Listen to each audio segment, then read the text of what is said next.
Hey guys, Steven here, Fanatic Perspective. Got my boy Kieran in the building. Anybody that's been awake the last 24 hours has been unbelievable in the realm of college football. We're going to be breaking down everything. You know, oh, He's got himself playing in the I background. got myself playing in the back. What a damn Gotta narcissist. get them views up. You're a narcissist like Nick. It's crazy. I can't even get through the intro. Nope. It's so crazy. I mean, the last 24 hours of chaos, Nick Saban, Jimbo Fisher, Deion Sanders, we've got Jordan Addison selecting USC. We're going to talk about Lincoln Riley and everything that's going on in the world of NIL, and live with you guys here in the chat. So looking to have fun. Make sure you guys tap in and hit that like button, hit that subscribe button. That really helps grow this platform, grow this channel. And please check out Kieran on all of the amazing platforms he's on. Kieran, go ahead and plug your stuff, starting with your Longhorn content. Oh, yeah. So right now, Longhorn content, we're doing our podcast, the Are We Back Yet podcast. You can find it on Apple Music and not Apple Music, but Apple Podcast and on Spotify. Also, me personally, follow me on Instagram at Care Bear Kieran. Follow Haymakers if you like combat sports content. And also we do football content over on Jukes. Whatever, my entire company, we cover whatever sport you want. Buckets, we got a good team talking a lot of crap about my Mavericks right now. Just like this guy right over here, just spewing nonsense about the Dallas Mavericks from home, by the way, from home. Yeah, so if you guys want to check me out on any of those platforms, go ahead, feel free to, Nice little plug there as the Mavericks got boxed up in game one. But it's game one. You guys were down 0-2 before and came back against the Phoenix, the fraudulent Suns. Yeah. So we'll see what happens against Golden State. But hey, it's college football season. 365 days a year. Like this is sport, bro. This sport. And also, before I get into it, speaking of college football, shout out to the sponsor, BUSR, busr.com/fanatic. Support the sponsor. I just talked about NBA, so if you guys want to go on and throw some money down on Luka getting a triple-double in game 2 or going crazy, or if you feel real good about Jordan Poole getting in his bag again or Andrew Wiggins going off again, hit up busr.com/fanatic. Take advantage of some player prop bets, straight up bets, whatever you want to do. Reliable customer service, best in the business. And, a lot of college football stuff on there already that you can take advantage in terms of your futures bets as well. Shout out to BUSR. Last 24 hours, bro. So I don't know how I think we ended up in a Spaces at some point, but before we got on Spaces last night, I see the tweet that my first reaction to this was the tweet that said, it just like it's so blunt, right? Like he's like, yeah, Texas A&M is bought their class players. Yeah, bro, how did you process that? Because that's like, I don't think people understand the gravity of somebody of Nick Saban's stature saying that about anybody, let alone everything that kind of everybody's been saying behind the scenes with Texas A&M and Jimbo Fisher. Yeah. I'll be honest, when I first saw it, I didn't believe that that was an actual thing. I thought somebody was trolling, but then I saw the blue check mark. But then also someone with a blue check mark said that Jordan Addison was going to Texas too. So you never believe what you can see on Twitter. But that was BS the entire time, by the way. Whoever that was, I forgot what his name is. Shout out to Jack. Yeah, no. Jack Settlement or whatever. Yeah, I don't whatever. Yeah, shout out to him. Got a bunch of people false hope. No, but honestly didn't believe it. But I thought it was funny though too, because earlier on in the day, I don't know if it was in a group chat or I saw a DM, because Sark was talking at the Houston Touchdown Club to a bunch of boosters, and he was saying I want to put on the damn hat, and I don't give a shit when the game is, but just talking shit to stir up some booster interest in this and this and that. So I was like, oh, okay, that's interesting. I feel like Nick Saban could say that, But then I was like, let's wait to see if that actually happened, And then you start seeing multiple sources go out there and say, yeah, he did it. He actually said that. And then you see the video of it. And it's like, man, that's crazy. And it just reminds me of that like meme. It's like Stephen A. is just like, hey, you don't have to do that. Like, you're not wrong, but you don't have to go out there and say that. You know what I mean? And that's just how I felt about it. It was interesting, but also I hate that I'm agreeing with Aggie here, but in my opinion, it was a tad hypocritical from him, which is surprising from Nick Saban. A tad? A tad. It's the GOAT. I'm not going to say it's super hypocritical, but it was definitely hypocritical. Yeah. All right. My thing with this is in terms of, because it's kind of twofold. For them to say that they've never bought a player, and like that is bullshit. Let's keep it a buck. Like, I know Alabama can recruit with their success, with their development, everything they sell. We heard the leak of the Nick Saban pitch a minute ago. I think it was actually last season. We know what it is. Like, nobody's here playing silly. But I've talked on this channel about pursuing mercenaries and certain players that you're trying at the end to round off your roster. You don't sit up here and tell me that Nick Saban hasn't played the game, whether it's at LSU or at Alabama. I know too many people. There's been too many people speaking up on Twitter today, regardless of what Jimbo said about, I mean, he didn't explicitly say, but he basically implied, I know where the bodies are in terms of Nick Saban. He helped hide them bodies, though. Bro, I can't help but think like Texas Homerson does a DM earlier today saying this is just like when rappers talk about the people that they killed in their songs or something. Like, it's you're snitching on yourself. It's crazy. Like, they're going back at it. And I love it. I love the fact that Jimbo Fisher was just like, hey, press conference, 10 a.m. I'm there. We're going to talk about this right now. Yeah, pull up. He was essentially like, hey, yeah, Saban called me. I ain't answered him shits. I'm going to go to the media, and I'm going to put this out there before he can even talk to me. I don't want to hear an apology, none of that. You're going to hear this shit for real. And I think the thing is Jimbo's tired of people talking about his product as if it's something that had to be bought. But in my opinion, dive into that. Dive into it completely. You were a coach that was brought here on a stupendous contract. You're the highest paid guy in college football right now. And in my opinion, I just think both of them have gone about this like the entire, like the complete wrong way. And I guess my question to you is, if you don't think, okay, if you think Jimbo Fisher would have just been honest about what NIL has done for his class, that you would ever hear Nick Saban say the things that he did? Because in my opinion, I think it rubbed everybody wrong the way that Jimbo Fisher approached it afterwards. It was like, do we all know you bought your class, but you're going to sit up here and be like, oh, well, no, these kids want to be fighting Texas Aggies. They grew up, they saw this team. I'm like, dude, these kids grew up with Stephen McGee being the quarterback at Texas A&M. Let's be honest here. These kids haven't seen, I'm 23. I was out of high school when these kids were in freaking elementary. You know what I mean? And these kids... These kids haven't seen a conference championship. They haven't seen good Texas A&M football. They might have seen Johnny Manziel that one year. You know what I mean? Yeah, they've seen Texas A&M star players. You know, you could say Mike Evans, you could say Johnny or Von Miller, guys like that, but they haven't won anything of substance. And Jimbo, since he's been there, what year is Jimbo in now? This would be year 5 for him. He's going into year 5. Yes. So he still hasn't. I mean, he had the one COVID year, 9-1. They finished, top 5 and did their thing, but they didn't make the playoffs. And I don't think that was necessarily all on them, considering the circumstances. They did the best they could, but they didn't make the playoffs. And that's kind of like their high year, their peak year.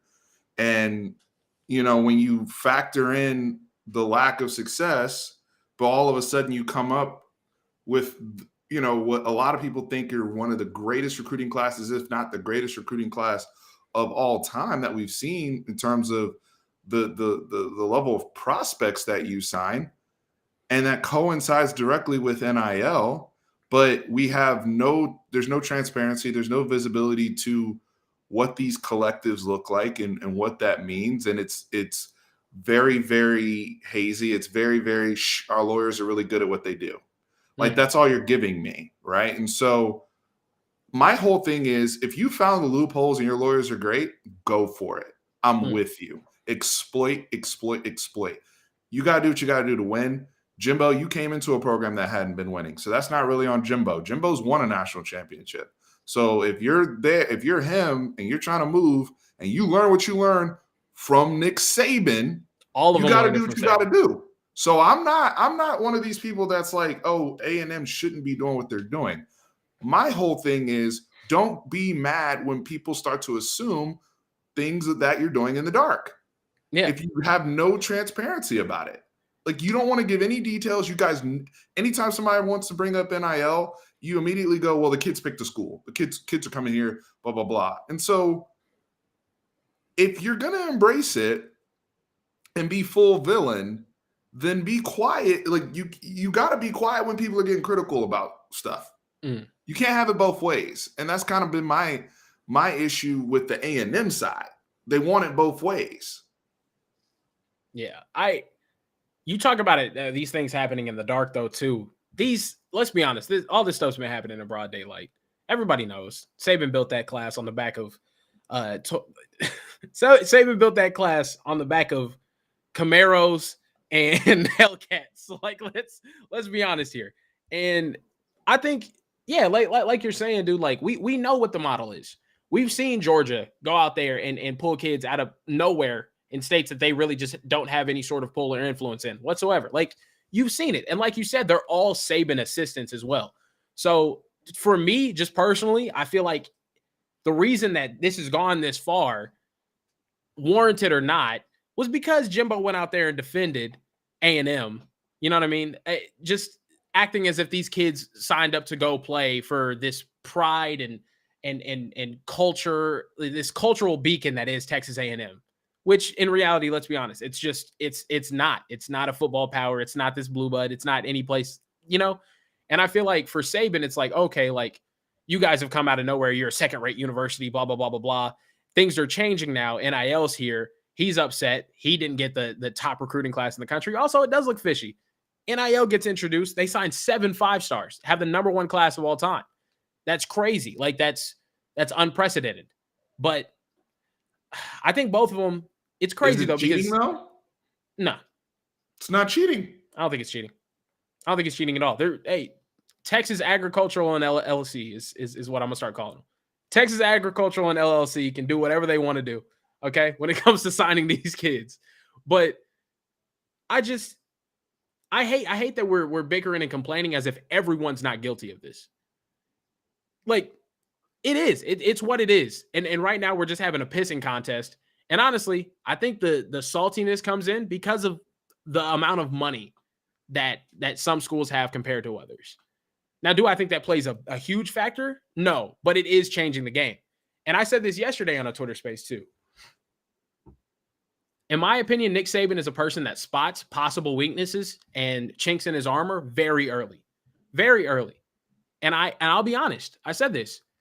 I don't think Nick Saban wants the game of football, because he knows it's all about recruiting. I don't think he wants it to turn into a all-out bidding war out on these streets. You know what I mean? He doesn't, because in my opinion, the minute that these big money donors at these schools see weakness in Nick Saban's armor, they're going to exploit it. If you say, okay, big money donors, the way to knock down Nick Saban off of this pedestal that he's been on for the past 15 years is to spend $30 million on a recruiting class, you don't think they do it? You don't? Right. We definitely do it. Right. And that's been my approach from the jump when this A&M class happened. Was I upset that we lost out on Evan Stewart, Denver Harris, all those players? 100%. But also, what have we been talking about for next season? Let's drop the bag just like them. Just like them. You know? I agree. Tarik, are you there? I am. What's up? How you doing, man? A little better, but overall pretty good. Enjoying listening to you guys talk the last 20 minutes or so. Yeah. It's never a bore being a Texas fan in College Station, especially not now. So I hear you, man. Well, I hope you feel better, and thanks for just jumping on just to share your insights. I felt like for them it was like a declaration of war that was cast against them, and you know I am appreciative to see the fight and the effort from Jimbo and the AD and all these guys out here that want to defend their ground, their name. I respect that. I really do. What's your take from what you're seeing down there, today with, because today I feel like is a very historic day in college football. Yeah, basically what you guys have been saying. It's been with Saban saying what he said and Jimbo saying what he said. Personally, I don't understand why Jimbo said anything, because he had already addressed that issue on signing day, and there was nothing that Saban said that hadn't been said by several other people already. Now, I mean, I get that it hurt that your former boss is calling you a cheater, and he didn't explicitly say that, but I didn't see what was going to be accomplished by going out there and hollering and screaming about it. So anyway, and as far as Texas A&M, buying players, they just Jimbo Fisher learned that from somewhere, so I think that's probably why he was so upset, saying like, "Huh?" He's like, "When we were doing this at LSU, you weren't saying anything. Now I'm doing the game a little better than you, and now you want to get your pitchfork." But oh well. Suffice it to say, October 8th will be exciting for Texas to beat Oklahoma, and then we'll see what happens with Alabama and A&M. I'm expecting kind of a blowout from Alabama, but that's neither here nor there. We'll see. Okay. I mean, hey, I would love to see that as well. I think that's probably what we get too. Man, I want to know what your guys' opinion are on essentially the hypocritical side of it all. Because in my opinion, Nick went out there. What he said about A&M was 100% true. And I think if he just would have left it at that, cool. But to accompany left it that, at what? If he would have just left it as Texas A&M bought their class, and we are going to have to do the same thing going forward to be able to match. Sure, that's cool. But to say Texas A&M bought their class, we didn't buy a single player. Bullshit. You just did the same exact thing that you're complaining about Jimbo doing, essentially. Because Jimbo went out there and was talking about how, the pride and winning tradition of the Texas A&M Fighting Aggies is the reason why these kids committed. No, let's be honest here. Absolutely not.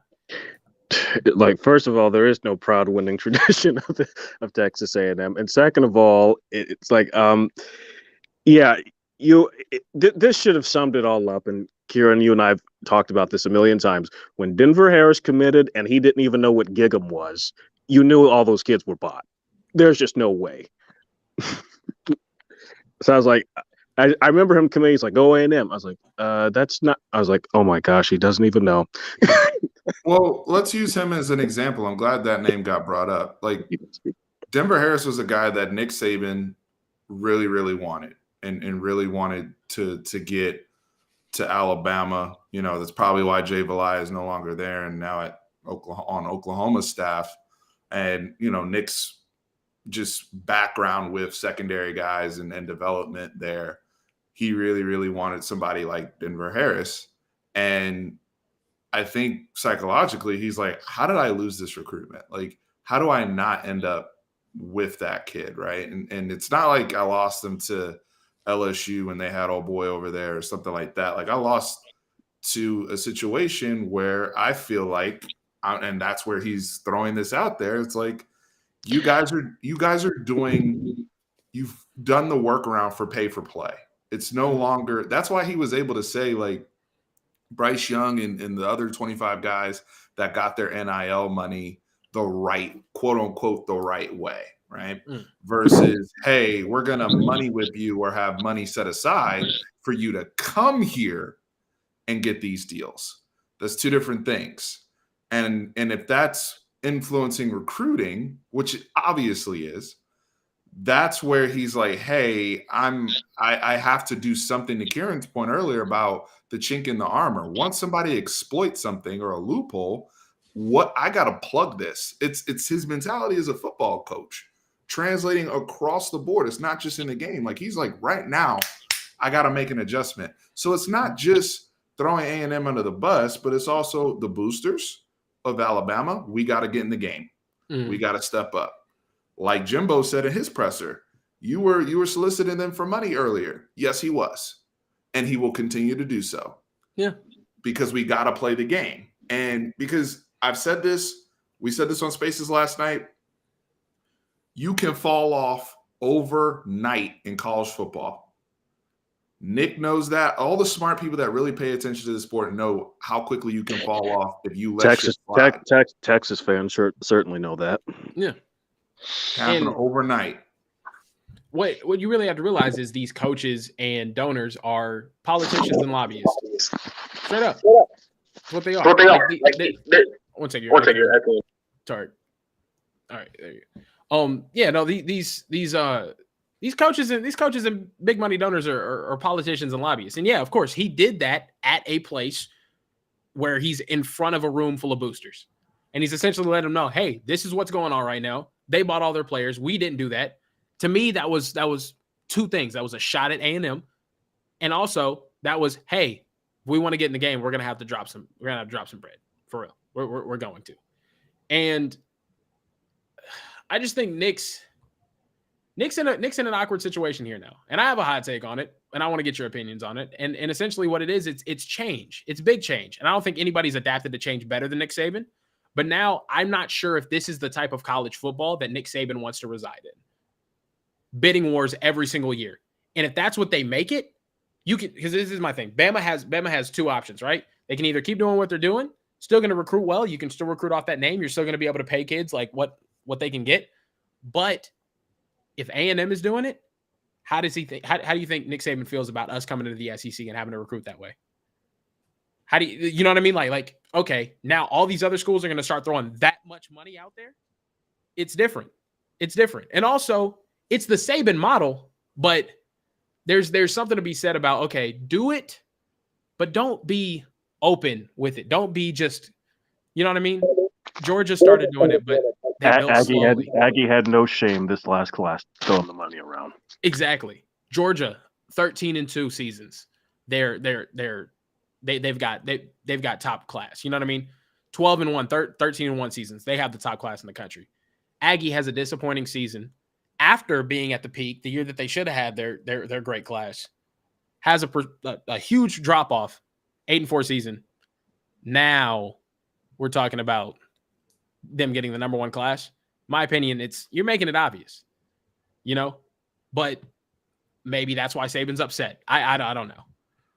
I want to get to a comment here in a second because people are starting to quote some of the bars that Jimbo dropped in the presser because he dropped some bars. But I to the point about the conferences and understanding just how the money is moving, I agree, man. I think he understands the landscape of Texas and the money, and I've seen that get talked about it nationally today, and I think people are starting to understand the scale of what can happen.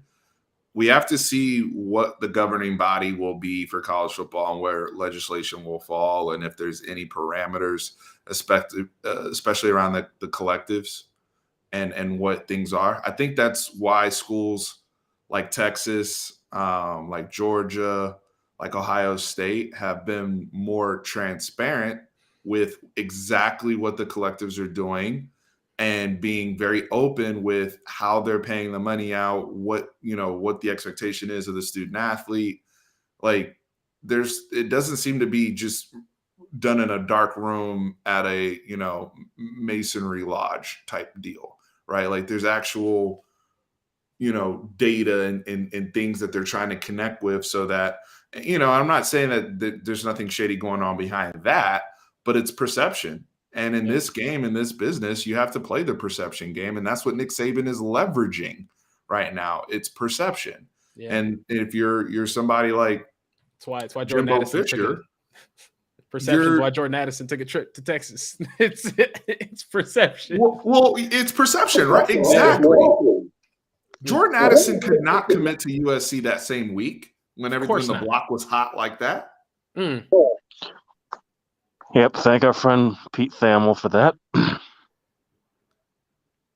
If it like that, because that brings you into the whole. I mean, that the whole tampering game. That's a whole nother animal. And that's something where you know I they're think gonna have to figure out how to police worse than that. buying players myself.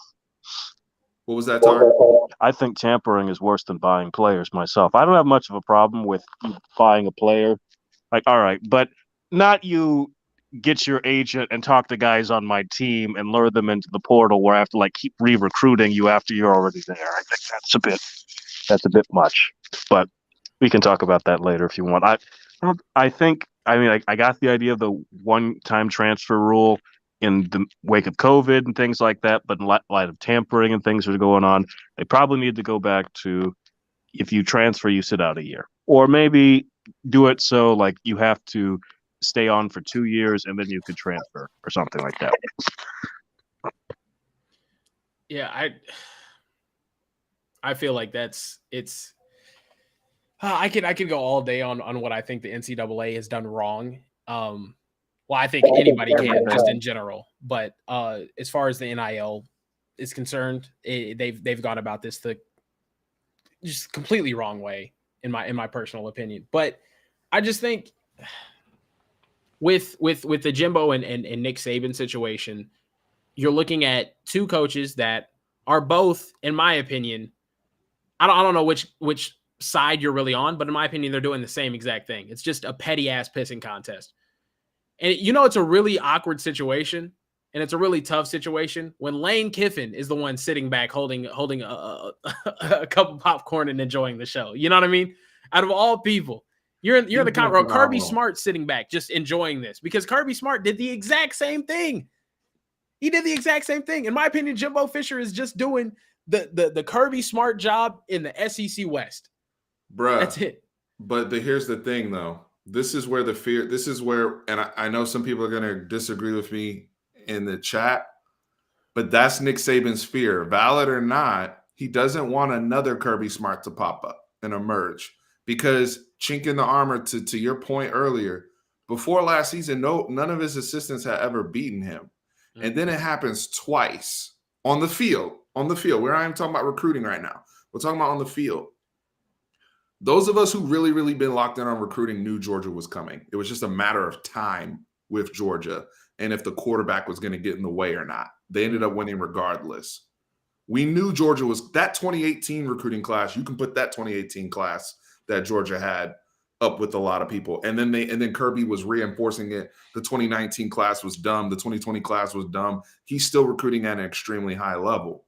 Mm. But if I'm Nick Saban, it's like, now do I want that in the SEC West? Mm. God forbid Sark gets it going at Texas and then they come to the SEC. Like, I got all these people popping up. It's not even that. It's also the way they're getting these recruiting classes, though. It's the way they're getting them. He's seeing now, okay, on the field product meant absolutely fucking nothing. You got them with nothing but financial means. That's going to frustrate him. Kirby's out there doing it the right way. And in my opinion, that's what I think the saltiness comes from Nick Saban. Kirby's recruiting just like he did, but he's doing it the right way. Jimbo's not producing on the field. I mean, in my opinion, do we really think Nick Saban respects Jimbo Fisher as much as he should as a football coach?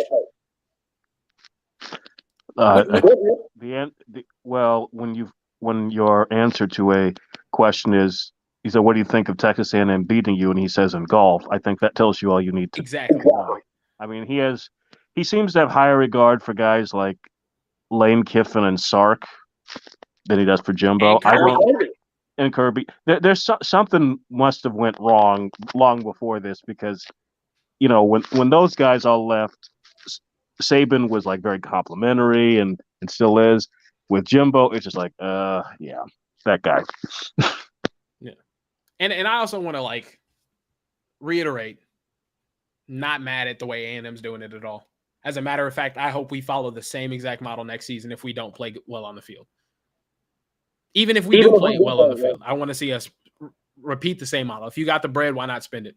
If the NCAA is going to turn a blind eye publicly like they have to Bama, by the way, for years, for years.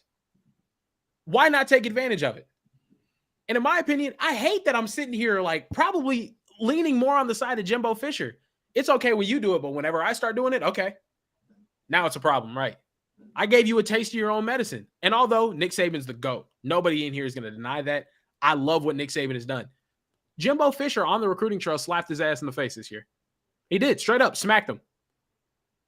Nick Saban doesn't want to sit there and take that, but Jimbo Fisher said, nah, I'm going to give it right back to you. You've been smacking us on the field with more talent. You've been doing this time and time and time and time again. Kirby Smart finally went out there, smacked him. Nick Saban's feeling those chinks in his armor now, in my opinion. Do I think he's going to fall off? Probably not. He's the greatest coach of all time. He's going to find a way. He's going to find a way. But now, all of the tricks that he's been teaching, all of his disciples, they're starting to come up to him. I don't know. So Glenn Dickerson, great comment here because I haven't touched on Jackson State yet.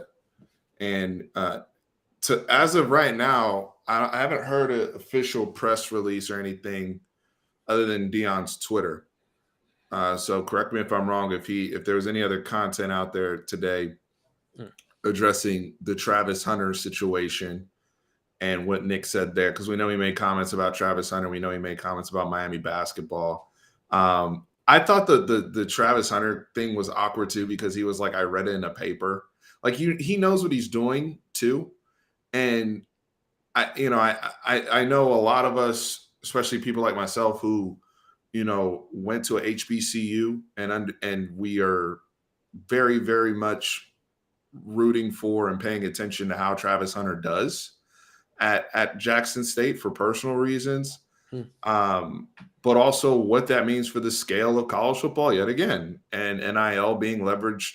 We talk about, the rich get richer with NIL, but then somebody else jumps in and does something to get one player, and there's this freak out. And there have been a lot of weird comments about Travis Hunter. That's not the first one that we've heard. Yeah. But what's y'all's thoughts there, just in terms of him actually addressing that yesterday? That one was just awkward to me. In my opinion, that was like the lowest hanging fruit that he could hit. Yeah. I'm sorry. Like there's a bunch of reasons why Travis Hunter would have gone to an HBCU, but saying that Jackson, like you're complaining about A&M buying all their players, and you're like, well, Jackson State paid $1 million for Travis. What are you talking about? What are we talking about, man? Like, what are we on? What are we on? I mean, Travis Hunter even put out a tweet today. He had me crying. He was just like, I got $1 million, but my mom's still staying in a 3-bedroom apartment with 5 kids. You tell me, Nick. You tell me, Nicholas.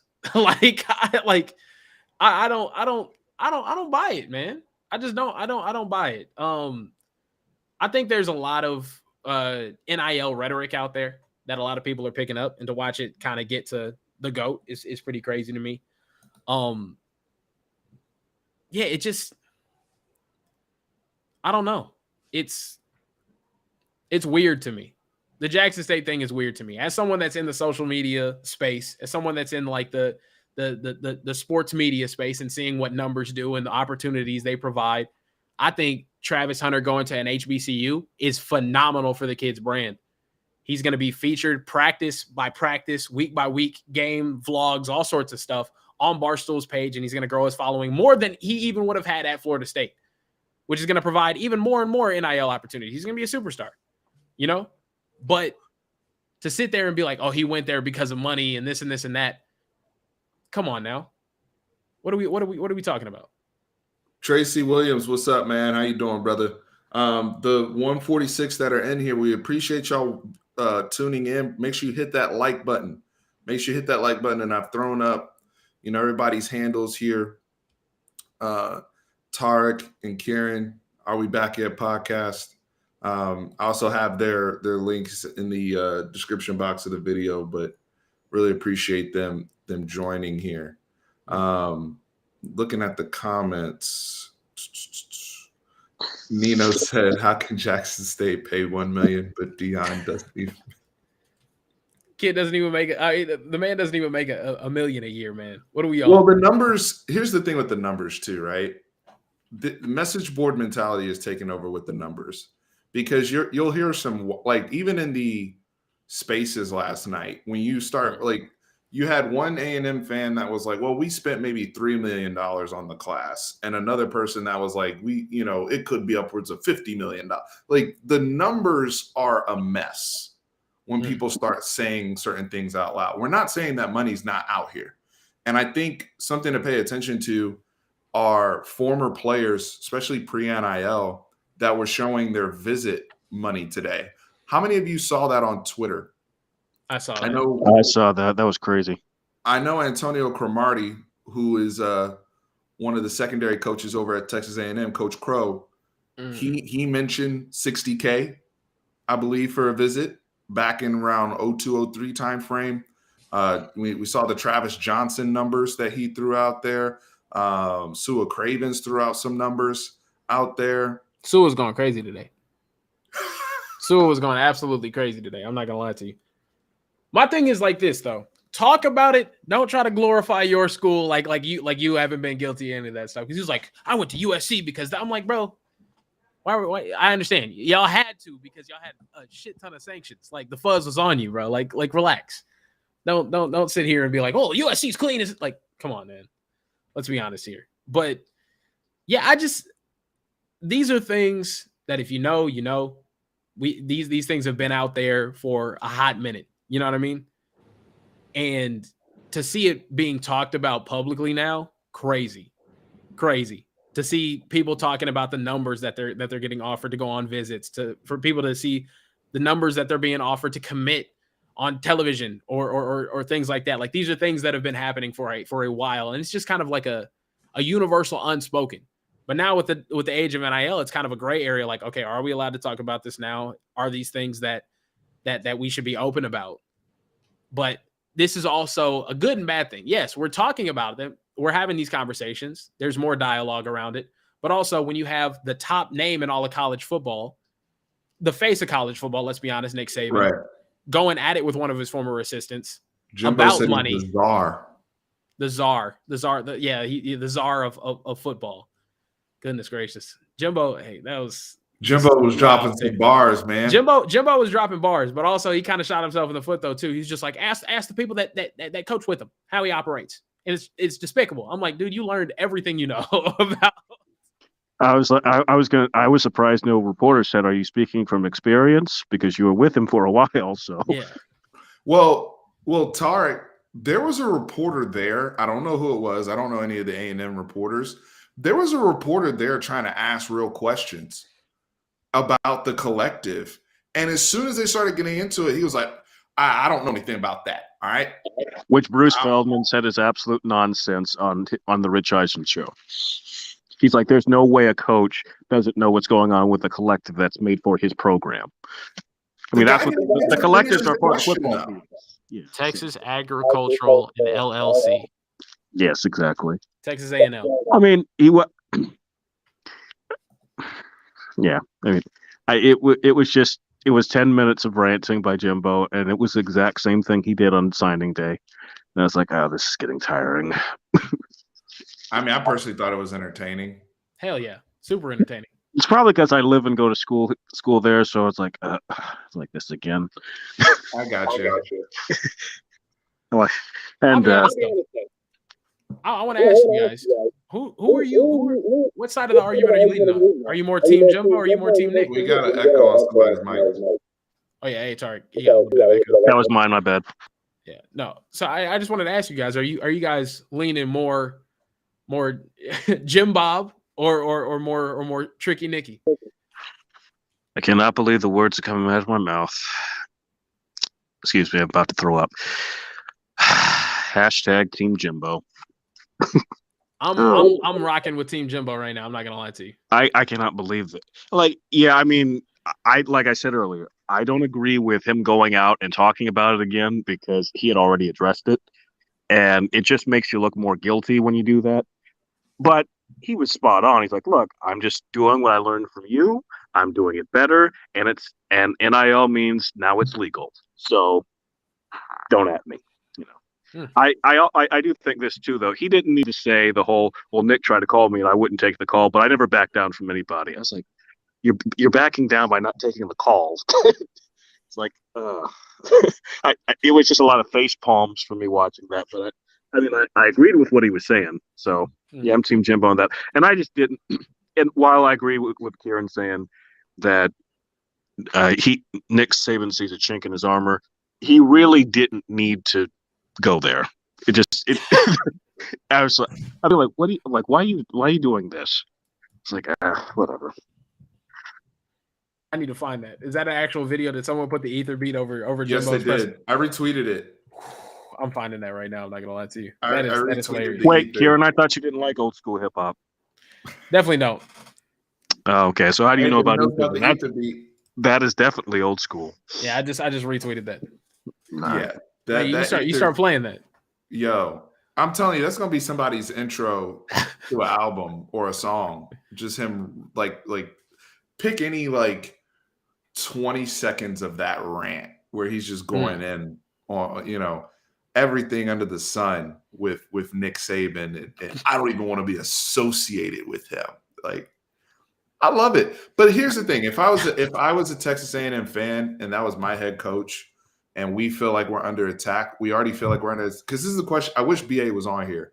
And BA, you ducked today. It's okay, brother. I'm just calling you out because we family and I love you, but you ducked today.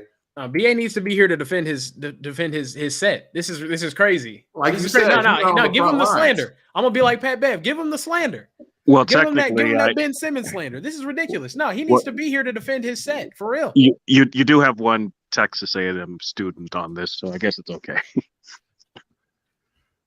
So my thing though with even BA not being here and whatnot, if I was an A&M fan, and because this is what I was getting to with the BA point. The last time I had him on here, we got into a little bit of and some of you guys may remember the discussion we got into when I said, you guys want to be a villain so bad. And I'm like, are you really ready to be a villain? Like, you keep saying you're a villain, but are you a villain? Like, are you ready to embrace that role, right? And so this right here, at least it's like somebody attacked you and you're trying to, you're coming back. You're like, you know what? We don't care. And that's what I'm saying. Go to the next level and just embrace, you know what? We're going to buy more players this year. What are you going to do about it? Until the rules change, we're going to continue to load up our team. This is another thing too.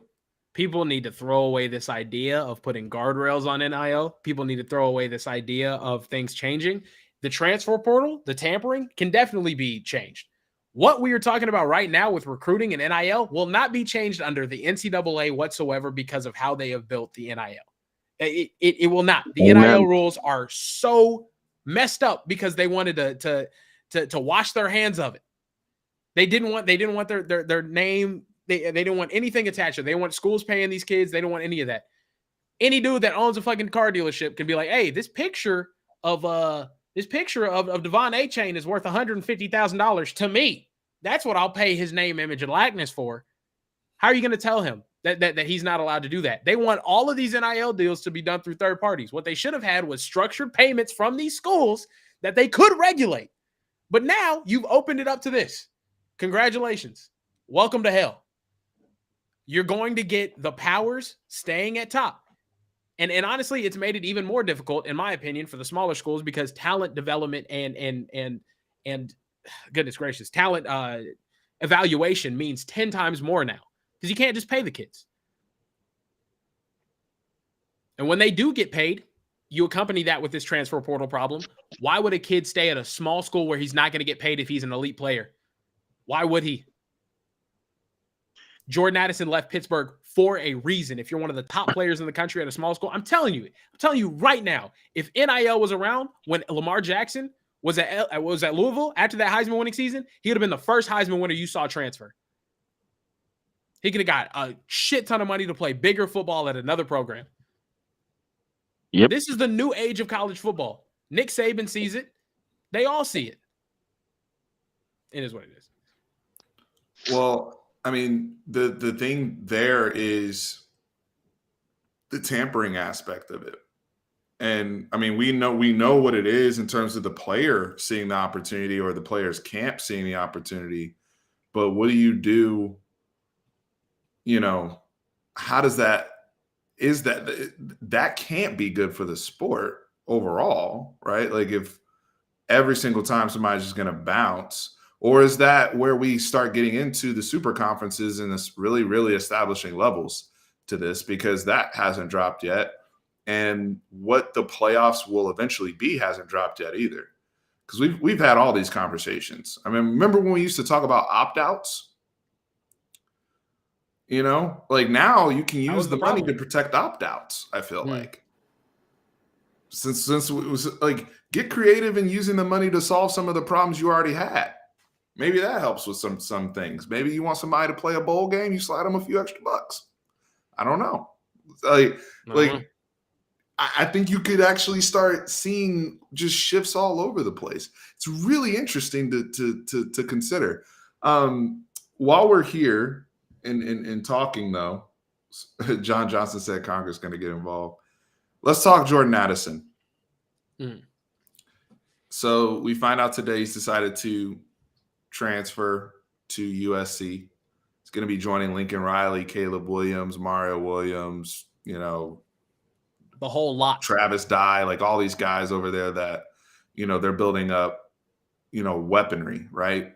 And Lincoln's first year at USC, more resources in terms of just going out and leveraging the portal, leveraging LA. It's been very effective so far. What are your thoughts there? Because to me, do you feel like Texas was like how Wisconsin was in the Caleb Williams recruitment, where we were just kind of there to make things look okay? Or do you think that we really, really were in this and we just lost the recruitment straight up? Kieran, you want to go first or me? You can go ahead. I think that we were really in it. I think that Marion and Sark had something that they could really sell to Jordan Addison. When Sark coached 4 first-round wide receivers recently, and he coached first-round wide receivers at USC and other places. So he had something he could really sell there. And I said this on Twitter. A lot of people got mad at me. Is it a catastrophic loss to lose Jordan Addison? I would say no, because we do have some real talent. But it is a serious loss because outside of Xavier Worthy, we don't have a proven commodity at wide receiver. You have Isaiah Nair, who has a lot of talent, but he hasn't played at the Power 5 level. You have Jordan Whittington, very talented, can't stay healthy. You have Troy Amiri, same thing, keeps getting hurt. And Jatavian Sanders, who I think is going to be really good this year. He hasn't really played much. And so you have a lot of questions. And you needed another proven commodity to help Quinn Ewers in his first year as well. So this is a bad loss. It's not the end of the world. I'm confident in Sark's ability to draw up plays, and Marion will hopefully lessen the drops on the team. He's done that. He did that at Pittsburgh and other places, so I'm sure he'll be able to do that. But that's where I'm at on it. What about you, Kieran? You feel like this is a loss for Texas? I do, yes. I don't know I think that because you needed another proven commodity at wide receiver, and we don't have that. That's why it's a big thing, especially, and you have a new quarterback. You need to lessen the pressure as much as you can. So that's why I think it's a big loss.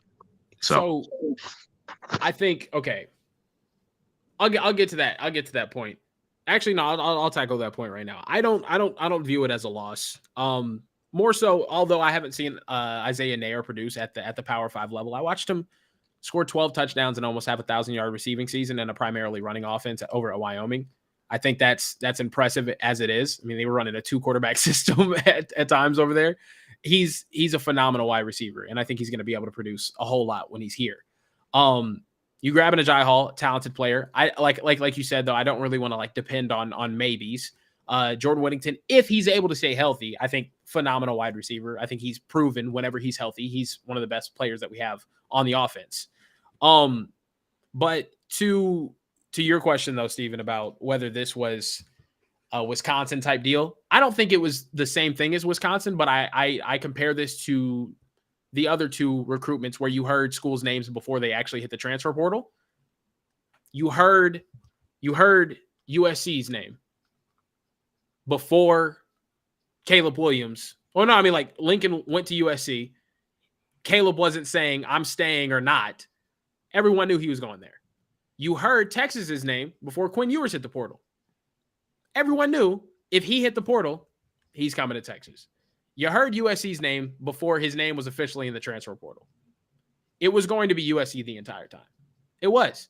Now, do I think we got a visit purely out of like, oh, we got to get the fuzz off of you?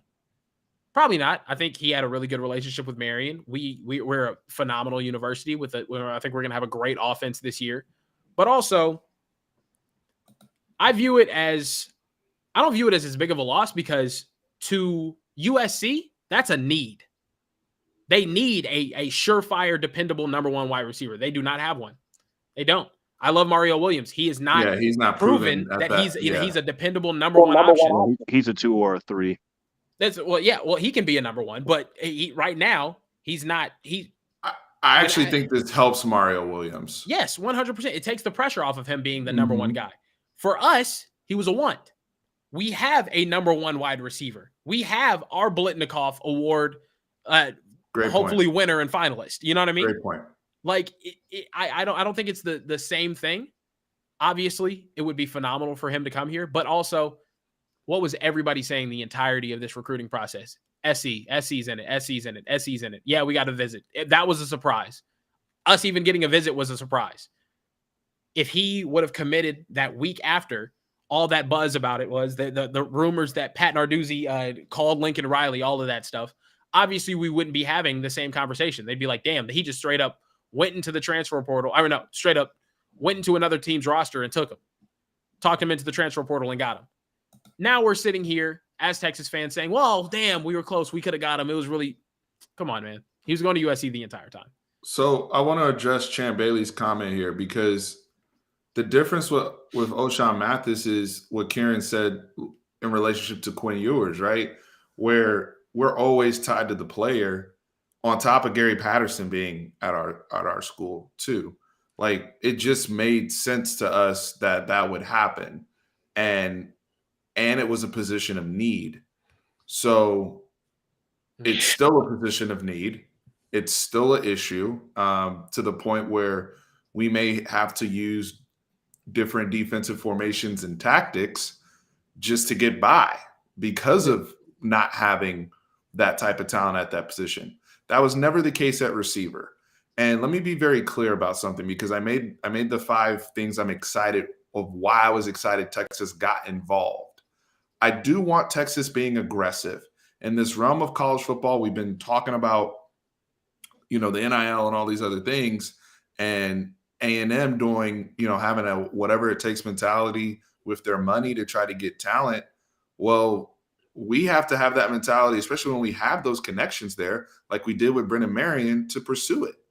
And I believe Jordan Addison's a top 10 college football player in the country. If I can add that person to my roster, I'm going to make it work if I can do it. There's nothing wrong with pursuing it. But I also don't view it as a loss, because even with the transfers we had, God bless Moochie, best of luck to him, best of luck to Marcus Washington, best of luck to Dejon Harrison, all the guys that are out. I didn't feel like receiver was necessarily a weakness either. I just think we're a little thin. I think that a little thin piece can still be addressed via the portal. It just won't be a Jordan Addison, but it can still be a productive player from a school. There are guys still in the portal right now. OU just got a good one in Bunkley Shelton from Arizona State, who we were in his top 3 when Drew Marigan was here, but he picked Arizona State. OU just got that kid. There's other guys in the portal. I think we all like Milton from Iowa State. There's some other guys that are out there. He'll be good. Yeah, those like guys like that just to supplement the room. And the reason why I'm saying supplement the room is I have a premier gifted talent in Ajayi Hall who theoretically should be on the second team, but I don't know what he's going to be this year. And his situation is still a little cloudy for me, if you know what I'm saying. And then the other people we start talking about are either injured or freshmen. Precisely. I'll put it this way. I got to get going here, guys. All right, Tarik. Catch you later. All right, Bye. Tarik. Bye. Thanks, brother. I'll put it this way, though. Texas fans, we got one defensive transfer. One. Ryan Watts, one. And that wasn't even our biggest position of need.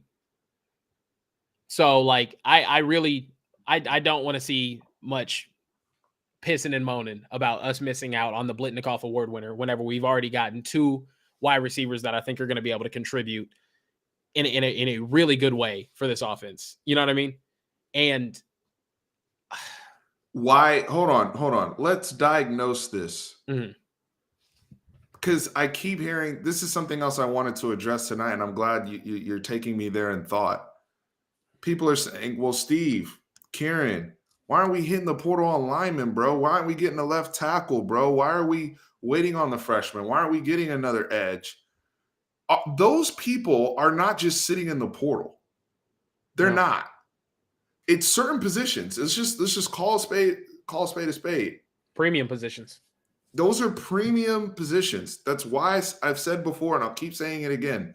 If you look at the top of the NFL draft, only 3 positions have gone number 1 overall since 1996. Tackle, edge, quarterback. Yep. That's it. Only since Keyshawn Johnson went number 1 overall to the Jets in 96, only 3 positions have gone number 1 overall. So that positional value goes down even in the levels, whether it's high school football. You see the emphasis we've now had to place on offensive line recruiting, and Kieran can speak to this as well. Not just offensive line recruiting, but recruiting tackle bodies, guys that have the persona or the profile to grow into that. Yeah. You can't just recruit, oh, this guy's a beast offensive lineman. What's his profile? What's his body? Same thing with some of my edge guys, looking like what you hunt. Those are much harder to come by and profile and develop, and you're not just going to see those guys sitting in the portal. That's why you need to attack those out of high school. You need to attack those out of high school. And to me, that's the next step that this staff has to take recruiting wise. I think they value and go after the positions that they should be.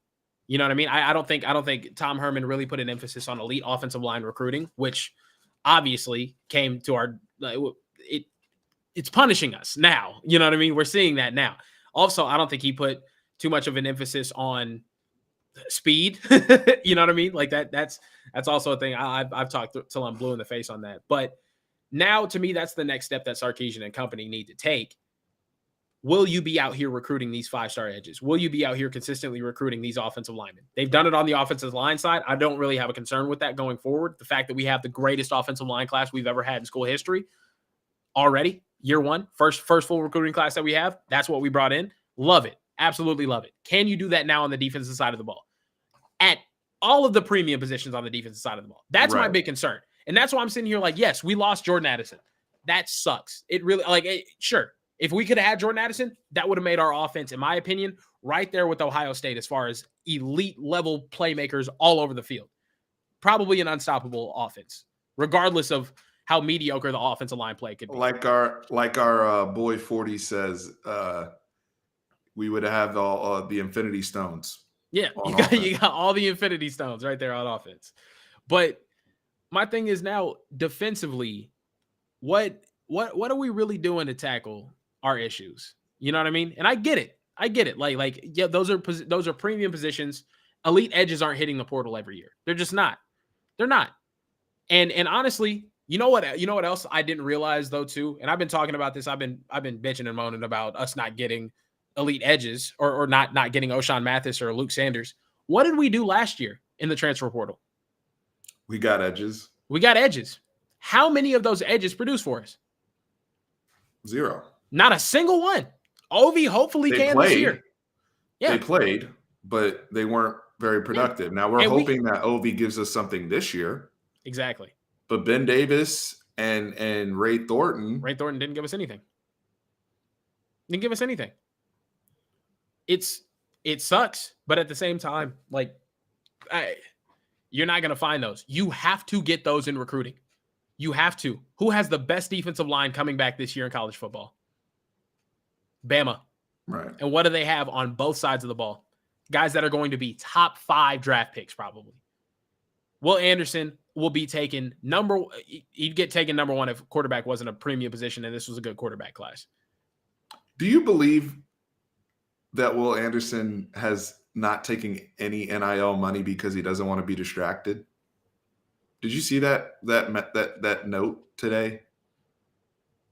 I don't know if it was one of the Bama sites or whatever. I don't know if it was BS or not, but they said Will Anderson's taken no NIL money. Unless his mom is really just like that. You know what I mean? Like it could be like his mom might just be like, nah, like keep the money. Come on now. Come on. Let's be real here. Come on now. Come on. That kid's got money. Let's tell Will Anderson to take a picture of what car he drives, and then we'll talk about receiving NIL money.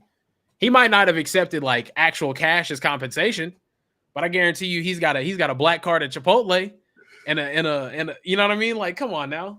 Don't let's not do this. Let's really not do this. But to me, my big thing is we gotta really put the emphasis on who we're recruiting at premium positions because they're not always going to be available in the transfer portal. They're not. Wide receivers will hit the portal. Quarterbacks will hit the portal. You know what I mean? Elite tackles, they're playing. And they're getting that bag. They're getting their money. You know what I mean? Elite edges, they're playing. They're getting that bag. They're getting their money. Because also you have to think where they're at, their offensive line coach, their defensive line coach, the scheme that they're playing in, that's what got them to where they're at. It's also the reason why O'Shawn Mathis is not at Texas right now. He can put his hand in the dirt every single down over there in Nebraska if he wants to. He did it at TCU. He's going to be able to do it in Nebraska. At Texas, we were going to drop his ass in coverage. It happens. I hate to say this, but going back to the A&M class, when you flip, was it Overton that they flipped from 2023 and brought him down that they're bringing in? Like, look at the position these guys play. You know, of the people that are really pissing off Nick Saban that they got. Yeah. It's those same type of positions we're talking about. And yes, I do like our defensive freshman class for this year. I see some comments here as well. And Brennan Thompson, I wanted to address that one too. I think Brennan Thompson will actually be able to help us in certain roles this year. My concern with him is where he played football in high school. He did not play traditional receiver the way Xavier Worthy did coming out of high school in terms of the polish.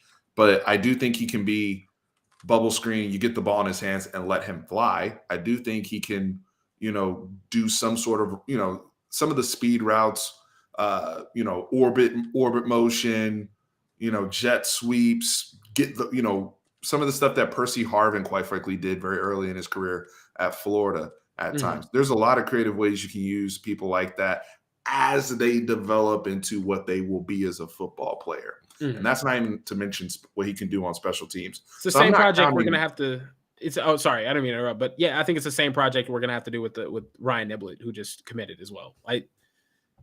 Sark loves speed, and he does a good job of putting speed in the right position as well. But yeah, continue. My fault. I don't mean to interrupt. Yeah, and it'll come. And the thing is, if people like Jordan, if our guys stay healthy, then we can rely on Brennan Thompson to be the situational, explosive guy, and not relying on him down to down is my point, right? Exactly. We've seen that from elite teams where you even look back. I remember Ted Ginn, his first year at Ohio State. His very first year at Ohio State. Yeah. They didn't even know if they were going to play him on offense or defense. I don't know if people remember this. Crazy. He was just all over the place. Devin Hester was all over the place at Miami. But when they were they never figured out Devin Hester, though. He's just the lead. They never did. They never did on Devin. They never did. But with Ted Ginn, well, all those guys, their freshman year in particular, they were just getting out there doing stuff. Yeah. It was very designed, right? But it was designed to get the ball in your hand in space, period. Yeah. I agree with the comment. You can't teach 10-2-4. No. You cannot. You cannot teach it whatsoever. I think you'll end up seeing Brendan Thompson in it, like you said, like a situational role. But in my opinion, if he's not there as a route runner and pass catcher, I don't see how he gets on the field over like a Keelan Robinson in those sorts of situations. But what I would love to see, by the way, I want to see. I don't really want to see Deshaun Jameson and Xavier Worthy back there returning kicks. Yeah, I just said it. I don't want to see Deshaun Jameson back. I want to see Deshaun Jameson completely focused on his position this season. And I want to see Xavier Worthy not back there returning kicks because we just cannot afford him getting hurt. But yeah, I want to see Keelan Robinson and Brendan Thompson back there. Why not? Throw some speed back there. Get some elite shifty guys that can run. I bet Keelan Robinson can probably run 10-2 right now too. I'm not gonna lie to you. That kid can fly. But we'll see.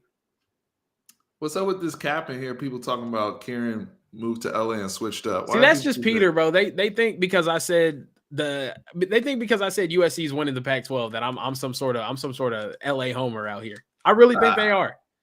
I really think they are.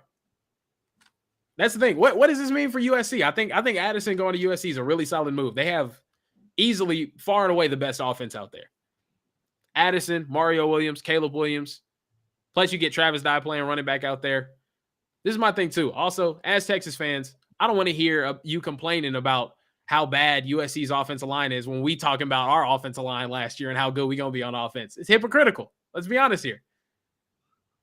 Let's be real.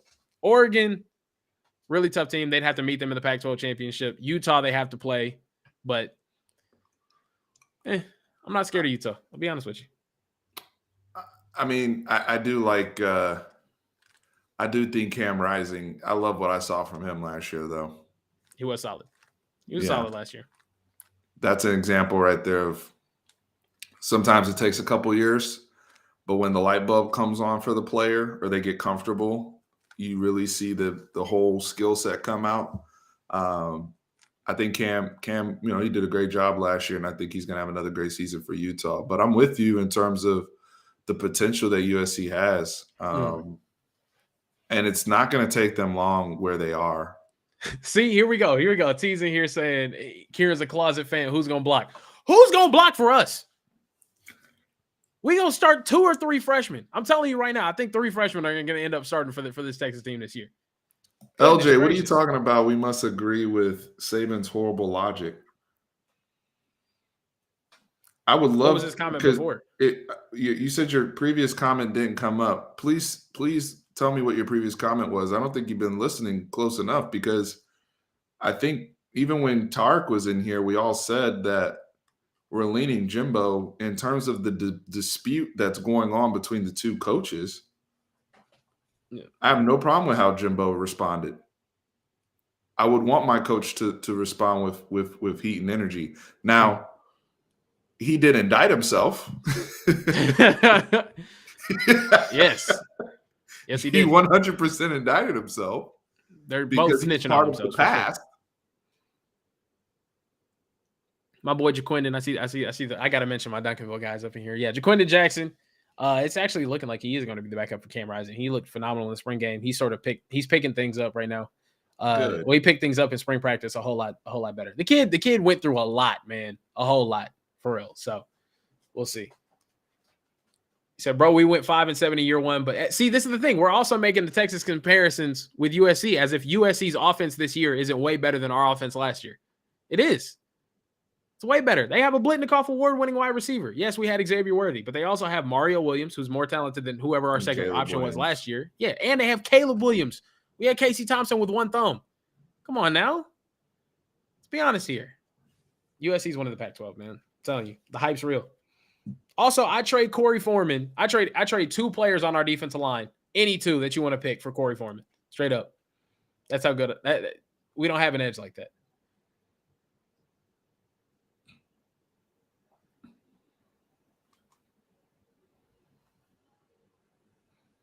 Oh my God, T was just T he's just Wood, T. man. T Wood got you in hell T right T now, just man. loves talking about Duncanville like he didn't go to Westfield. It's crazy. Like they even make state championships over there. It's crazy. Crazy. They always got the most to say when they're outside the club. It's like you with the Spurs, Steven. That's really what it is. It's like you with the Spurs. You always got a lot to say when you're not in the conversation. You know what I mean? Nah, see, here we go. You about to say some slick shit. Right. I'm just saying. I mean, when you're literally top 3, top 2 most successful team sports in the last like 30 years, you know, I feel like we have a little bit of margin. You know. Oh, that's nice. Pop about to be gone. You know that, right? Texas. I would just like to see the match. Like y'all still need to win 4 championships just to equal our 5. We're a small market franchise. Y'all are small market. We're small market. We're small market. We're just as small market as you. No free agents want to go to either of us. Like, come on now. We got to build through the draft. The problem is we have a billionaire owner who thinks we're a free agency destination. It's all good. We got a bunch of Spurs and Rockets fans just in here talking. Why is there 3 NBA franchises in Texas? I really hate it. I mean, I can make the argument that it's worked. It's worked. Yeah. Hey, to address T's comment here, Corey Foreman only played like 4 games, and also 2 sacks would be one of our team leaders from last season. Like, I don't know what you're talking about. I take Corey Foreman over any edge that we have on Texas right now. Straight up. Sorry. Bro, we gotta have more than 2 sacks this year. 2.5 sacks was our leader, and it was Ben Davis who played situational. And by situationally, I mean the team quit, so he got it right. I will say this. I don't know what was going on with Ben Davis. I never really saw him play horribly. Maybe that's just I didn't pay enough attention. I don't know what it was, but I just always felt like, why isn't he getting another shake to be in there, a shot to be in there? I don't know. If it was me, I would have started. I would have had Baron Sorrell and Ben Davis in there. Screw it. Let's try as many combinations as you possibly can, because obviously Ray Thornton and Jet Bush just wasn't working, man. It wasn't. Neither was Ovi and Ray Thornton. Missing Jacoby Jones hurt a whole lot though too last year. I don't know. We'll have to see what happens, but this is the thing that I'm talking about though. We talk so much about Jordan Addison and missing him and all these offensive things, but like defensively, bro, that's the biggest question of this team. The offense is going to do what the offense is going to do. Will we develop on the defensive side of the ball? That's my big question. And I really hope we do, because if you look at it, it makes no sense that PK was as bad as he was last year. Well, I got to bring up my PK chart now. Now that you brought it up. It's nowhere to go but up, Kieran. Oh, my God. You had this on go? Why did you have this on go? Oh, my gosh. It's so bad. I just want to make a 2022 that's going to be the greatest chart ever. That's going to show nothing but improvement, bro. Yeah, you need to get a picture like PK smiling. We're about to come back up, bro. Gosh. Seeing how many hundreds were on that list is just so embarrassing, man. Hundreds. I don't understand how the University of Texas is consistent. It's a consistent thing that we're like just some of the worst defenses in the country when it comes to this stuff. It's like, how are you that bad? How are you that unsound defensively? It doesn't make sense to me. We're continuously that bad, but also I think we've had some bad DC hires as well. Like Todd Orlando is awful, but we'll see what happens this year. I like it. Danny, I want to answer this. Hopefully you're doing well, man. A few things. And this is something I heard from some NFL folks. Yeah, we talk about development in terms of, players and all that. And their football coaches develop their players to be better football players, no doubt about that, to play confident, to play fast, to know what they're doing. They also have done, Baylor in particular, has done a very, very good job of physical development. Go look at their workouts. These kids that got drafted from Baylor this year, it's not a coincidence that you have multiple people running 4.2, 4.3. It's not a coincidence you had people with the explosive numbers that they had in the cone drill or vertical jump or long jump.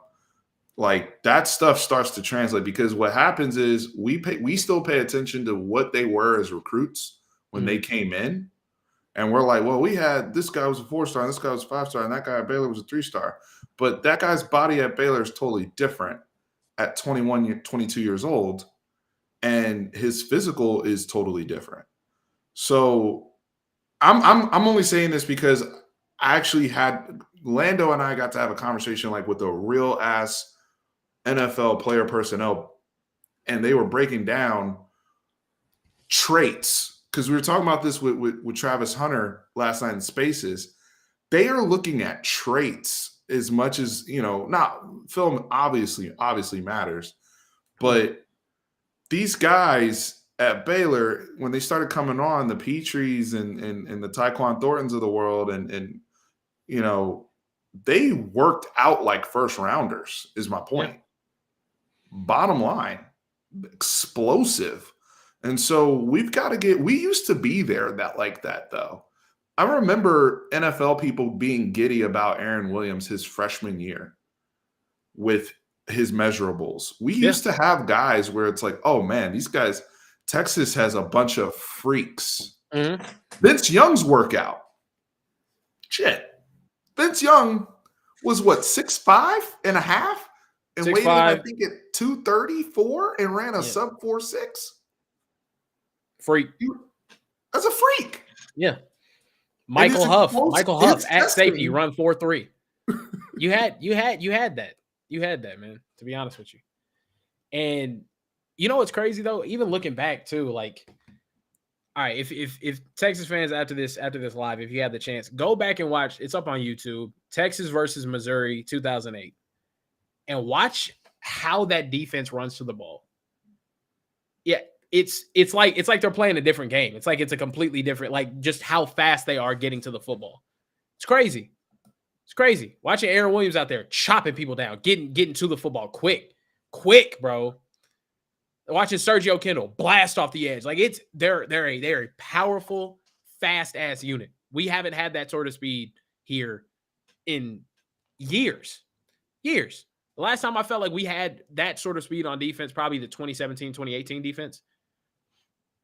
Probably that Malik Jefferson, Gary Johnson squad. But like when we had Holden Hill, that like 6-game Holden Hill stretch where he was the best corner that we've seen since the Mac Brown era, that was phenomenal. But 2017 we were fast.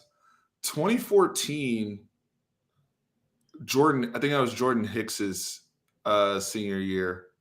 We had people and Michael Thompson, and we had guys that actually got drafted. I didn't think that were going to get drafted because they could run.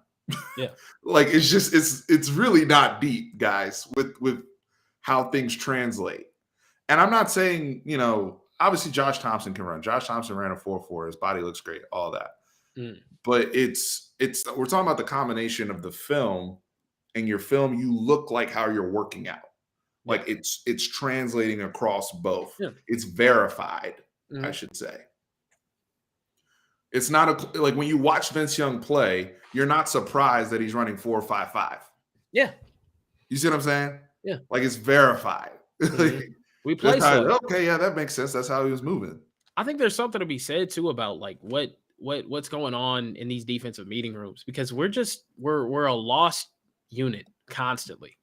It's like we haven't developed anybody that plays truly instinctively in years. Like you said, like that Malik and Gary linebacker combination was amazing. That was phenomenal. I love seeing them. They shut down the run week after week after week after week. It's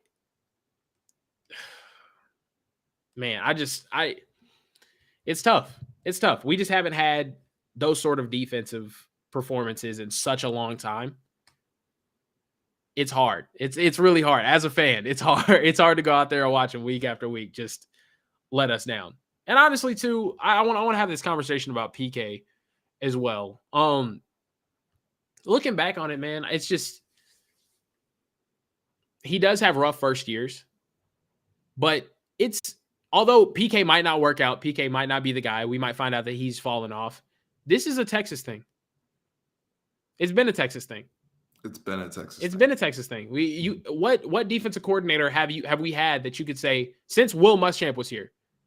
What defensive coordinator have we had that you haven't said that we've had tackling issues? It's a Texas thing. This dude went to Boise State. He was a defensive coordinator there. Shut down Chip Kelly's offense not once but twice.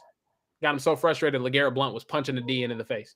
Rocked his ass, by the way. That was crazy. One of a hard ass punch. Running back to rock a DN that clean was wild. That's one of the best college football images of that decade, by the way. Oh yeah, for sure. For sure. 2010s, as much as I hated it as a Texas fan, phenomenal college football stuff happened all throughout that decade. LeGarrette Blount said, "Bop." Yeah, just booming him right in the face. It was crazy. But he did that. He goes to Washington, doesn't give up 35 points for seasons, years, not giving up 35 points in a game for seasons. That's crazy. He didn't come here and forget how to coach football. He didn't. This has been a Texas issue. This has been a Texas issue from an evaluation standpoint. This has been a Texas issue from the culture standpoint. It's been a Texas issue all the way around. Now, granted, I don't think we're a talented defense. Period. I don't think we are. I think right now we are. I think last year I don't think we were a talented defense. Because when I asked last year, no. There was not a single base. If everyone on the defense last year was draft eligible, who gets drafted?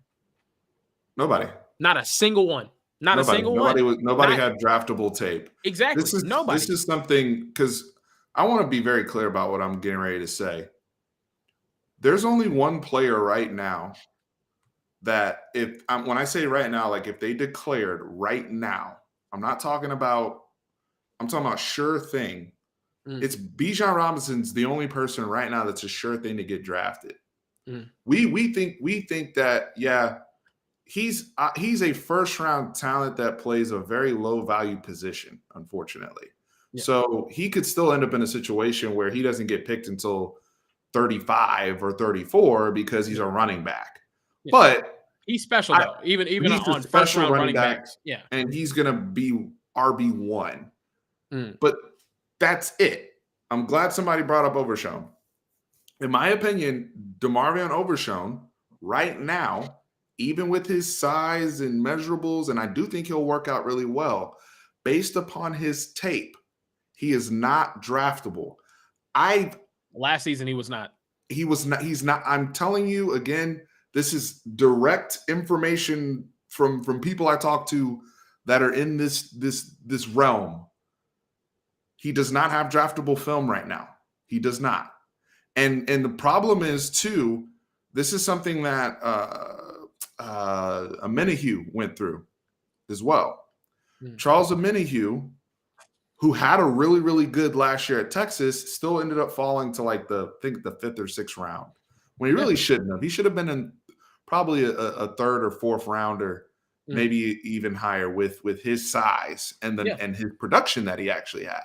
But Charles Omenihu fell because the other thing that gets verified is if the school has a stigma about players, you're not getting the benefit of the doubt. So let me give you an example. If DeMarvion Overshown had that same questionable tape at Florida or that same questionable tape at LSU, then you can make an argument that he's a 5th or 6th round pick. Right now, his film is not draftable. Yeah. And also that's another thing too. That's a conference stigma. When's the last time a Big 12 defensive lineman got taken in the first round? I don't remember. Anthony Cook, if he plays safety well and plays more consistently, I'm saying as of right now. Yeah. Let's put these numbers up here again. Okay. Who's getting drafted? Josh Thompson wasn't from this getting drafted, bro. Yeah. Nobody. The NFL watches this stuff. Yeah. We have to be realistic. Josh Thompson tested pretty well. Low 4.4 guy. Josh Thompson did test well. He's got good hips. He can play multiple positions. You can put him at deep safety, nickel, or corner. He played all four, or he played all three. Like, didn't even sniff getting drafted. Princely is the one. You're right. Princely did say that in his video when he was doing his YouTube series, and he made that point. And I think he was the one that used Charles Omenihu, because he was like, Charles Omenihu, if he had the same tape and the same 6 or 7 sacks at Bama, they would have probably all of a sudden he has like a second round, first round grade. Yeah. Same tape, right? Same weaknesses, same strengths, same size, same body. There is a stigma right now against Texas. These scouts told me they will go to Waco before they go to Austin to go look at a player. They will go to Waco and send scouts to Waco before they send scouts to Austin. That's where they're at right now. Yeah. We've got to change that. So LJ Collier was the last defensive lineman that got taken in the first round from the Big 12. But also look at how many talented defensive linemen that we know are dogs. The Ronnie Perkins, the Nick Benitos, the Charles Omenihus. See how far they drop. Like it. I don't know. Not even just speaking on the conference as a whole, but just from the Texas perspective. When's the last time we have said we had an elite internal defensive unit? I'm talking D-line, the front 7 and safeties. Like that middle of the field. When's the last time we said like that group has been elite? Elite. Like okay, like they can play at a championship level. I'd say 2017 was up there. 2017 was up there. Because Puna was amazing at an elite level. Yeah, Puna, Malik was playing well. You had Charles was in that mix. Yeah, Charles was in that mix. Was Brandon Jones there as well? Mm-hmm. Deshaun Elliott was. That's who it was. It was Deshaun Elliott was there. That's probably the last time we've said like that unit has been elite. Since that first Todd Orlando year, this defense hasn't been worth. I'm sorry, it hasn't been championship level whatsoever. It just hasn't been. It's a little bit of both, rock the drums. I think that's what we're kind of getting at. I think our own physical development and player development and guys getting screwed up and not maximized, that's a Texas problem. I think when guys are actually balling, perfect example. Yep. Odafe from Penn State. Got taken over Joseph Osai. Taken over Joseph Osai and Ronnie Perkins. Now they said, hey, Odafe has bend and all this type of stuff. But when I watched the workouts, Joseph Osai's workout was really good. His numbers weren't bad. He was testing not elite, like not like top 3 of the guys there, but there was nothing on his numbers. Maybe his bench was a little low, but everything else, the explosiveness was there for Joseph. The tape was there for Joseph. The motor was there for Joseph. 3rd round pick. Yeah. I don't know. 3rd round pick. So there's a little bit of bias in both. I will say this, the Baylor kids they like because the NFL likes Aranda. They like the way he coaches them. There's certain things that he does that are very NFL friendly, I should say, in terms of what the scouts like to see. We have to understand these are also human beings as well, which is why we have misses, because they also have certain things they like and certain things they don't like with some of these coaches and whatnot. I do think Sark and the coaches we have on the staff, that's why the NFL ties is big for me. Bo Davis coming from the NFL, Kyle Flood coming from the NFL, Sark coming from the NFL, right? Like, a lot of NFL people on our staff that understand the thinking. Some of the analysts that we've talked to, Sean Lewis, who's on our staff as an analyst. Tashard Choice was talking to the Cowboys this past week, and you know what he said? So he said this. So I'm going to say it publicly. And he said when Brendan Eagles was there, Brendan Eagles really struggled to pick up the playbook, and that was part of the reason why the Cowboys were able to cut him early when he was in camp. And he was saying the kids that came from Steve Sarkisian type offenses, the kids that came from Brian Hartline coached, certain names that he dropped, those kids come in and pick it up right away. Yeah. He's like not even just running routes, but also verbiage, lingo. What am I supposed to do? When am I supposed to cut this off? And he was saying Brennan Eagles mentally couldn't pick up those things. That's what he said. Yeah. So not surprised. That tells me something about, well, Brennan Eagles wasn't the only person in that room. Devin Duvernay was in that room. Colin Johnson was in that room. Little Jordan Humphrey was in that room. What were they being taught? Yeah. Also, did any of those guys get drafted in positions that I think are reflective of their talent? No. Not at all. So, I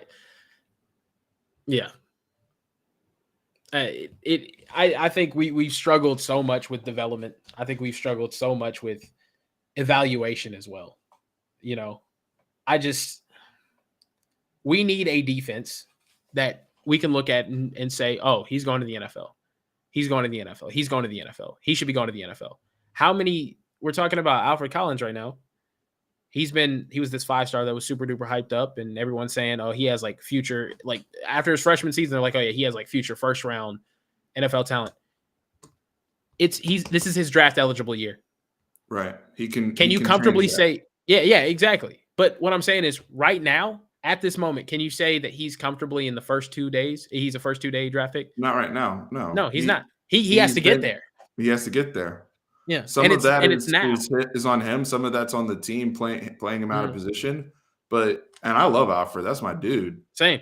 Got a ball right now, right? Yeah. But that needs to be what my point is. That needs to be what his focus is this year. That needs to be like Jatavian Sanders. Like, yes, we love the 5 stars. There's people saying like, oh, he might sit this year.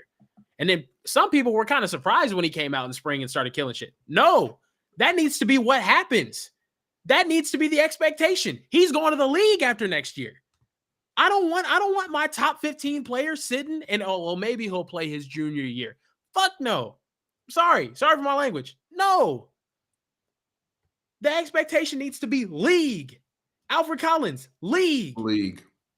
Anthony Cook after this season. Like, it's your 5th year, bro. League. I need you in the league. I need you gone. I need you up out of here.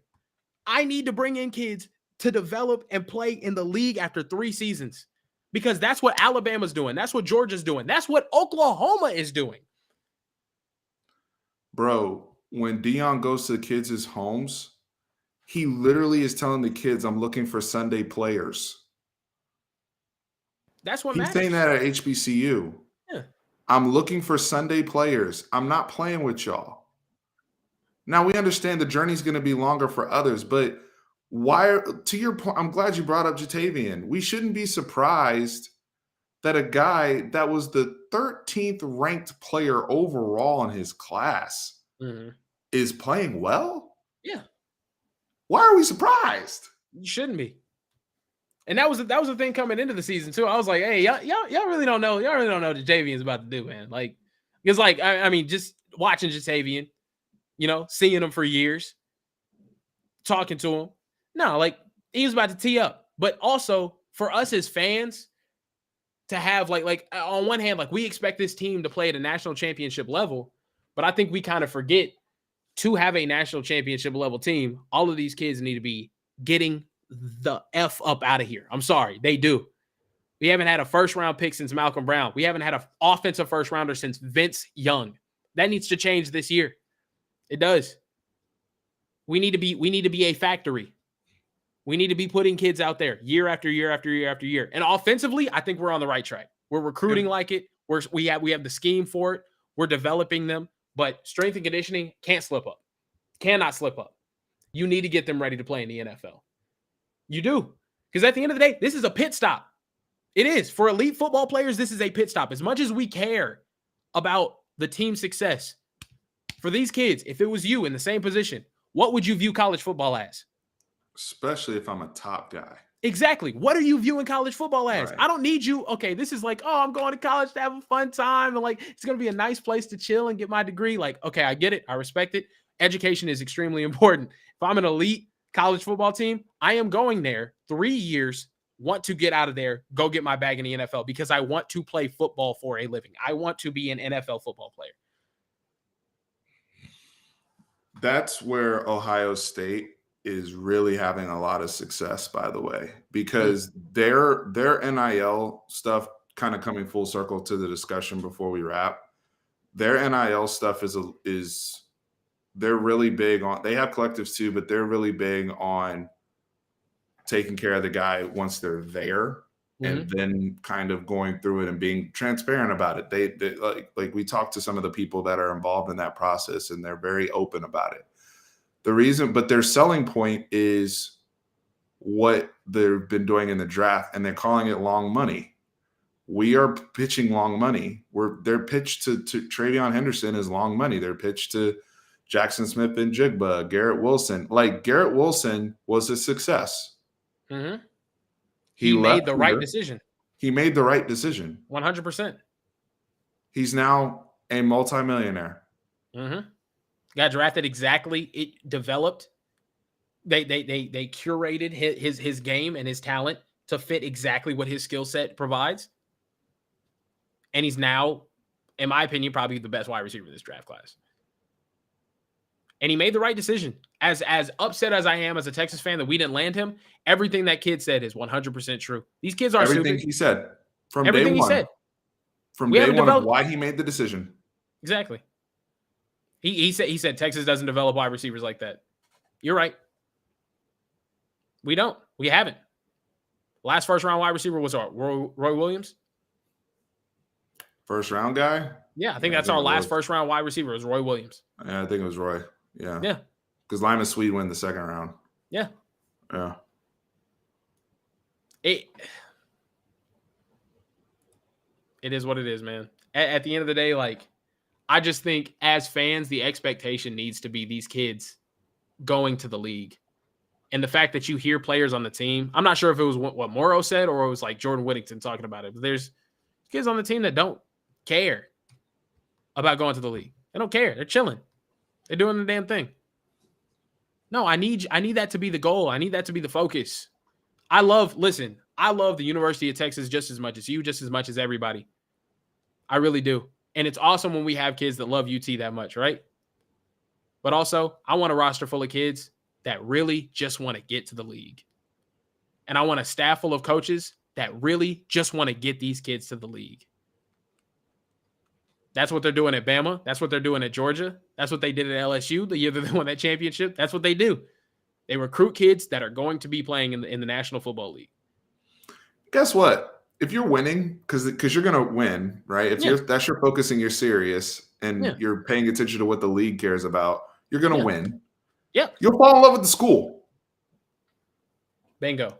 You fall in love with the school. Like that's Bingo. a byproduct. Like the Georgia, the Georgia kids are up there. Like they love Georgia. Yeah. And they'll come back just like Julio and them for Bama.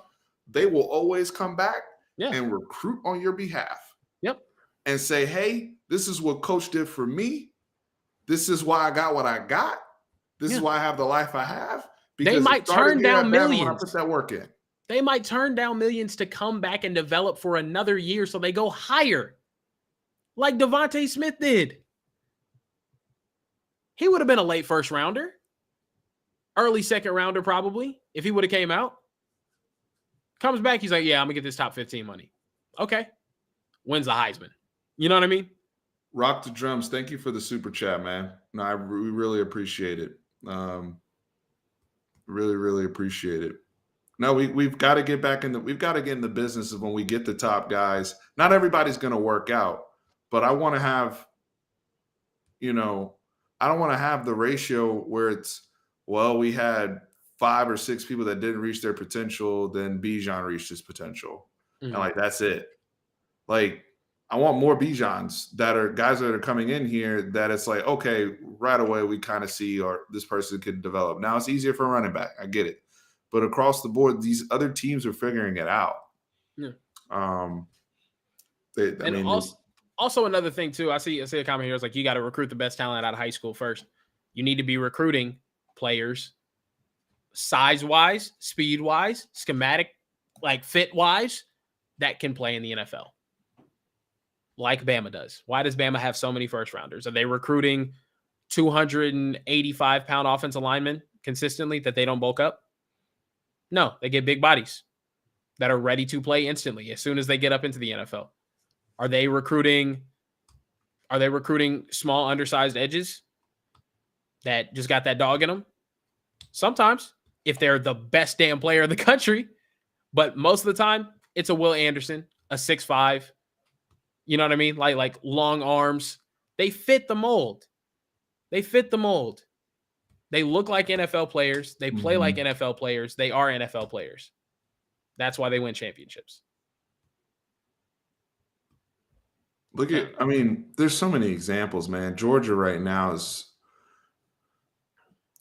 even the kids. I don't know what Georgia's doing, bro. Georgia's getting like to Jordan Davis. I'm like, where do you find guys like this? Dude, there's a real chance that Jalen Carter could go top 3 next year in the draft. Like Jalen Carter's still there. Nolan Smith is still there. Like Keely. Top 5. Jalen Carter's not going top 3. Nobody's going over Will Bryce or CJ, but like, yeah, I get what you're saying. But I'm saying like the level of ability that he had, because of the people on the board, sure. But I'm saying in terms of his level grade, of ability, yeah, is what I'm saying. His grade, yeah. I mean, is crazy, man. Yeah, body type, yeah, like you said. Honestly, too. I'm a big speed guy, and I love the way that Sark likes to build his offense. I really want the same thing defensively.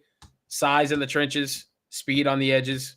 Give it to me every single day. I need it. Give me some guys that can run and hit. But you said is this the most disappointing team of the decade? Are you talking about Texas? Last season, I don't think it's the most disappointing team of the decade.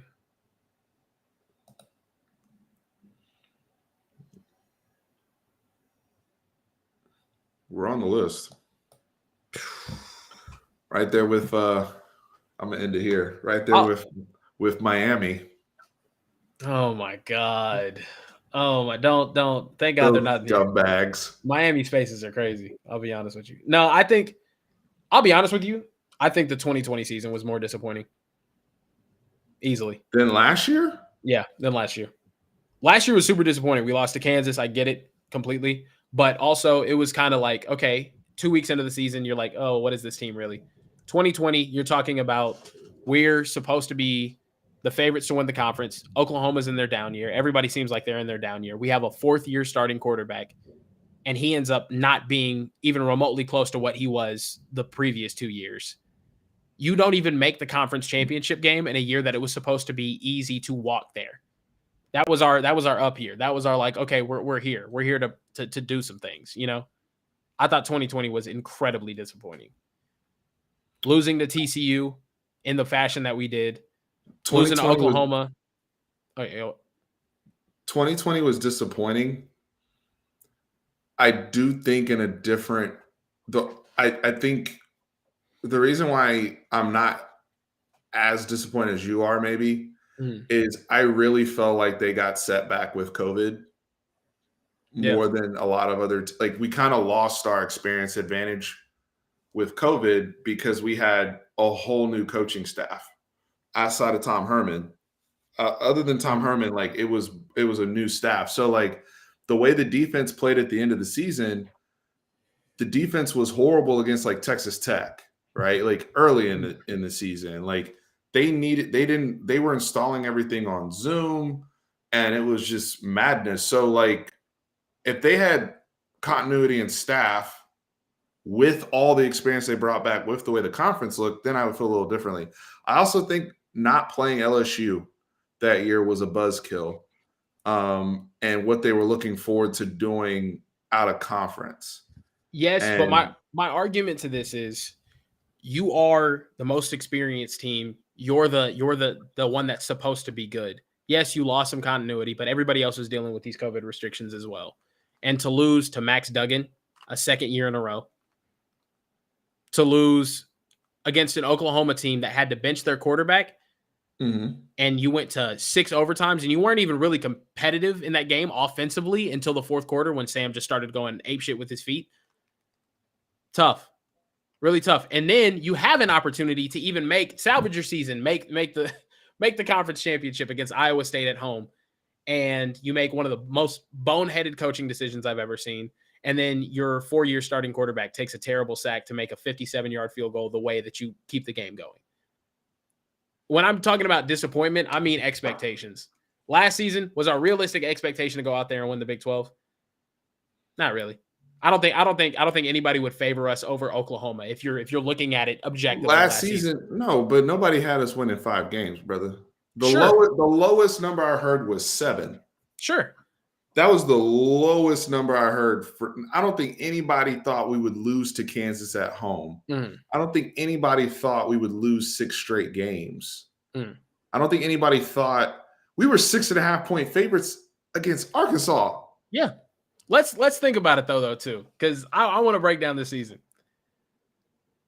I feel like not even I feel. This is definitely the truth. After we lost that game to Baylor, the whole team quit. They were done. They checked out. They checked out mentally. You're up.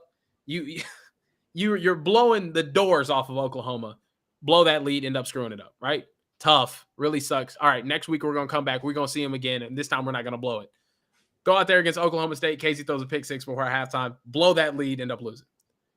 Then you go out there against Baylor. Joshua Moore drops 2 touchdowns, and you have an opportunity to put all 3 of those games away in the third quarter. You had an opportunity to put all 3 of them away, and you squandered every single opportunity. After that, the team checked out, in my opinion. They checked out. No, they checked right out. And also, you accompany that with Casey Thompson has a thumb injury, goes out there first game, or first couple of throws, can't even throw the ball 15 yards. Hudson Card ends up checking in, and we end up getting smacked against Iowa State. I'm not gonna sit here go on and on about the quarterback situation or whatever. Irrelevant. After that, all the problems start. Team wasn't focused, man. You stop playing for a conference championship after that. What is there to do? And especially for an 18, 19, 20, 21-year-old kid going to UT. As fans, I feel like it's disappointing, but after you weren't really competing for the Big 12 after 8 weeks, what are these kids going to do, man? But bro, I can go try hard at practice, or I could just go chill. You know what I mean? I hear you, but if that's your mentality, you were never an NFL guy to begin with. For sure. And that's why we've had roster turnover approaching the number of 40. Yeah. Because I've been even in high school, I've seen teams, I've been on teams where we had a goal, everybody was motivated, locked in. We lost a really close game against somebody. We knew we weren't going to make the playoffs or win district or whatever it was. I've been in that situation. And people start showing up late to practice. People start checking out. People get injured. Yeah. And they just don't want to put the work in anymore because nothing to play for. That's a bad place to be when there's people on the team that freaking love football. Yeah. That's when you realize who really loves football and who's just here for it while it's a good time, while it's easy, while it's fun. That sucks. But we can't keep repeating those situations. At some point, and I've said this before, if you're not going to care about the name on the front of the jersey, at least care about the name on the back of the jersey. Yeah. Takes at the end of the day, if you can't be playing that sorry and then try to hit the transfer portal and think people gonna come for you. Yeah. At some point, is your film out there too? That's you on film. Performing like that, not knowing what you're doing, getting pushed around.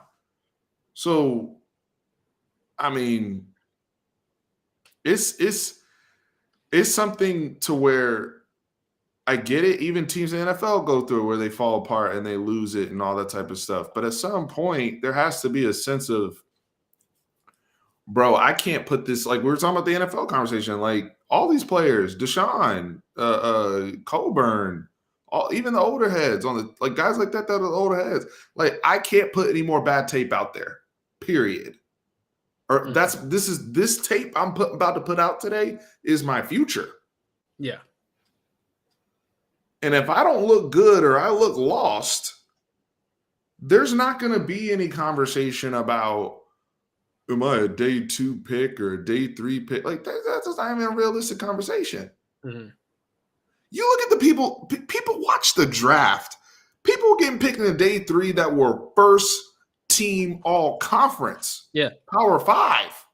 This is my thing though too. As a Texas fan, when you're watching the NFL draft, are you even thinking anybody on our roster is like even in that same category? Like to me, like I don't view the especially given what we have on the field. I'm not watching us play football and I'm like, oh, that dude's going high in the draft, or that dude's gonna be a good player for this NFL team, or he'd be a good like. I don't even have those thoughts cross my mind. When I'm watching the draft, I'm like, damn, all these guys are really good at football. I can't wait to see what they do in the NFL. Me thinking, oh, damn, like, I wonder where this guy's going to get picked. I wonder where this guy, like, no, that shit doesn't even cross my mind. Like, that's how conditioned I am right now to feeling like we just don't take NFL development seriously. Yeah, not in years. Like, it's tough. And I used to, the thing is, I know that because I used to feel that, man. I used to feel that. I used to be like, damn, I really can't wait to see where like Sergio Kendall ends up. When I'm watching other programs, I'm like, shit, I really want to see where Chris Olave ends up. I really want to see where Garrett Wilson ends up. I really want to see where Jameson Williams. I really want to see right now where Will Anderson and Dallas Turner end up. And I'm saying that after their freshman and sophomore seasons. You can say that about Bijan. You can say that about Xavier Worthy. For sure. I can say I hope I can say that about Quinn after this season as well. But defensively is what I'm talking about. I haven't felt that in a long time since Joseph Osai. Defensively and in the trenches, like, and even in the trenches, we've had individual people who we knew we were going to get drafted. Like we knew after Cosme's first year and the things we were hearing that he was going to get drafted.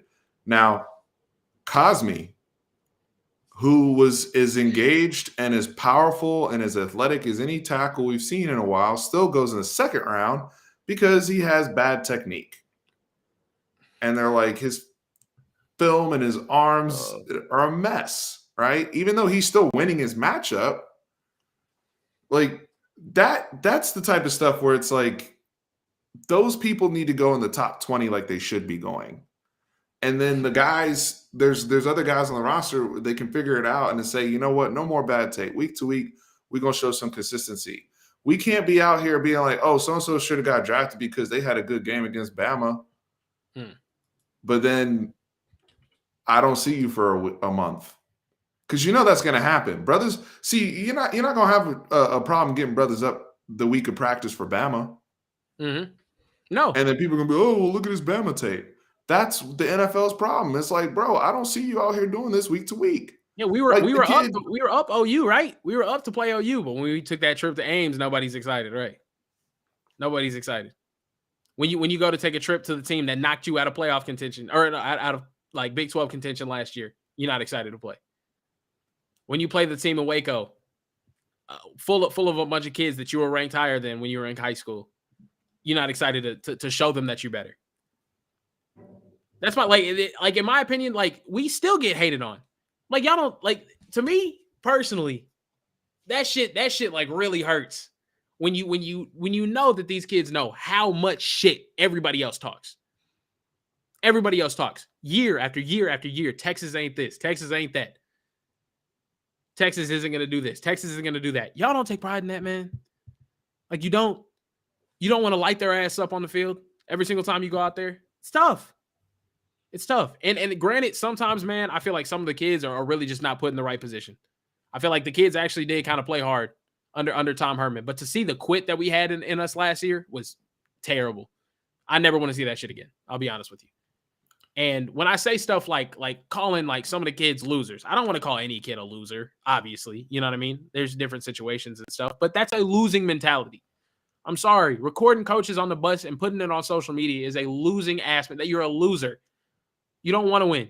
You're not taking instruction. Whether you agree with it or disagree with it, understand that it's coming from a place of he wants to make you better. He wants y'all to be better.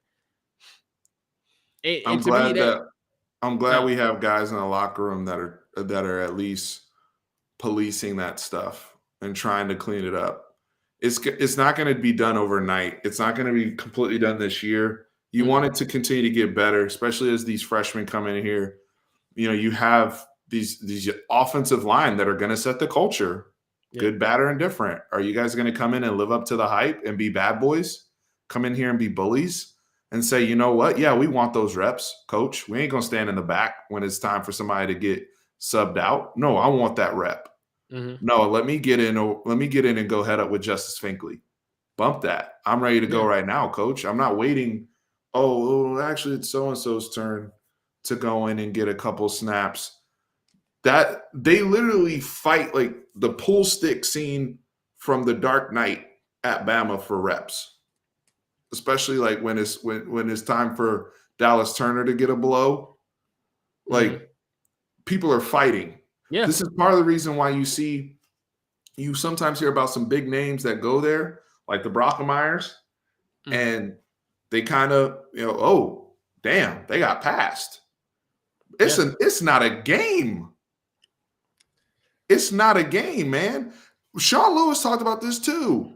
When he was on the Cowboys, he was like, one of the biggest differences in the NFL is in a practice, if you screw up a drill as a coach or you give out a wrong signal or, you say the play incorrectly or whatever, those guys in the NFL are so locked in that they will jump your shit as a coach for screwing up the call. And he was saying, I think it was Kazee. It was Kazee on the Cowboys. He was like, I have a family. I can't have you screw that up in the game and I get blamed for it. And now I don't get and now I get cut. Yeah. That's the mentality. Yeah. So, hey, while we're doing this on a Tuesday during our dress rehearsal, we need to get this shit right now. Yeah. I don't have time for you to be lollygagging over the call or not communicating. Pro mentality, pros. But yeah, I think we can be on the way, but it's something that we've been missing more than anything, and it's getting to a point where that's what it has to be. I'm tired of hearing about Texas this, Texas that, money this, recruiting that. Dude, in practice, we need to develop these kids. Luke Fickell doesn't have unbelievable recruiting classes. You know what he does have? A pro development mentality. A pro development mentality. Yeah. Across the board. Not just on the practice field, but they have a pro development mentality in the film room, in the weight room, and with their nutrition. Across the board, preparation around the clock, including the practice field, it is a pro development mentality. That's a huge. How many times have we come into a season and we're like, yo, what's up with so-and-so's body? So-and-so looks a little light. So-and-so looks a little heavy. So-and-so looks out of breath. Two players that went in this draft that I love that played against us in the Big 12. Malcolm Rodriguez, middle linebacker from Oklahoma State. Yep. Terrell Bernard, linebacker, Baylor. I think one of the last times we played Terrell Bernard, he may have had 22 tackles against us. Some crazy number. That. Yeah. I say I like them because when somebody's hunting your guys, you start to notice these people. And I'm like, okay, they never come off the field. They never look tired. And their bodies, they look whether they're tall, short, whatever, they look physically developed and engaged. Yeah. Period. Yeah. And I saw those guys get drafted. All of them. Rodriguez got drafted. Bernard got drafted. And I'm like, damn. When's the last time we need some killers like that? Like dudes like that. Yeah.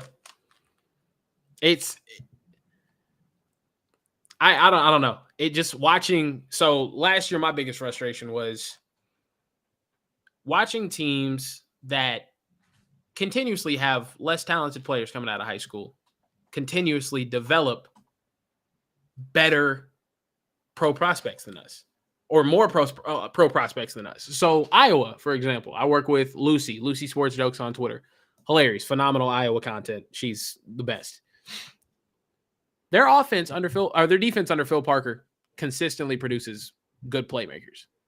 Micah Hyde even came out, was just like, going to Iowa is like a cheat code. They get you ready to play in the NFL. They don't recruit as much talent as we do. They don't. They don't have they don't recruit as much speed. They don't but guess what? Those kids work. They know what they're there for. They're there to get into the league. They play sound football on the defensive side of the ball. I'm sorry. This is gonna be my last point because I got to get going. There is no excuse for a team ranked in the top 15 in the talent composite to have a defense ranked in the fucking hundreds. I'm sorry. No excuse for it. I don't give a fuck what sort of scheme we're running. I don't care. I don't care if it's a 3-3-5. I don't care if it's a 4-3. I don't care if it's a 3-4. I don't care if it's a 4-2. I don't care. There is no excuse for that. If you are doing what you were supposed to be doing in the film room with the speed and talent that you have, you should be playing sound enough football. You don't have to be great. You don't have to be great. You shouldn't be giving up 200 yards rushing against teams that can't fucking compete with you. That shouldn't be competing with you. I'm sorry, it's stupid. Like it happens consistently here. Our secondary under Todd Orlando consistently got cooked. Consistently. Every time you saw, I'll be honest with you, every time you saw a quarterback drop back, get into that heavy drop step, didn't your heart sink? You're like, oh shit, somebody got burnt. How many times, I'll put it this way. When you watch a team attack deep against Clemson, you're thinking, damn, that might be a mistake. Damn. That's a great point. Yeah, you know what I mean? Like, damn, like we'll see what happens. When you watch a team attack deep against those some like in Iowa, damn, we'll see what happens. That might be a mistake. When you see somebody load up to throw deep, how many times are you thinking, I hope we pick that? We might be able to pick that. Never. I was there in Dallas last year. Watch Caleb Williams throw up 2 freaking prayers and watch just not be able to play the ball in the air. I watched them late in football games. 2 high safeties, not be able to get stops on 4th and short. We're consistently ass on the defensive side of the ball right now. And it has to change, man. But like these points that are brought up here in the comments, because the comments are great right here. Pro-ready program. Kieran, you said it. Pro-ready programs. Mm-hmm. Pro-ready development. And it's not just, I want a whole bunch of NFL players. I want all the Trayvon Walkers and all these guys that look like Adonis. That's not what I'm talking about. Like, not everybody's going to get a Myles Garrett or anybody like that. But when you bring up Iowa, there's trends to that success. There's a reason why every year they crank out the same type of dudes that the NFL likes. There's a reason why the NFL likes Dave Aranda guys that have been coached by him, because they understand how to study. They understand how to take care of their bodies. It is around the clock activity. It's not just playing in a scheme and running around at practice. That's a part of this. Yeah. Only a part of it. But so much of it, when they say cheat codes, it's like, hey, when we're in the film room and it's just me and Kieran and we both notice something because the coaches have trained our minds, we're like, hey, let's install a little call for this when we see this, bro. They ain't going to get away with that. Yeah. That's all it takes. When you're playing confident, you know what you're doing.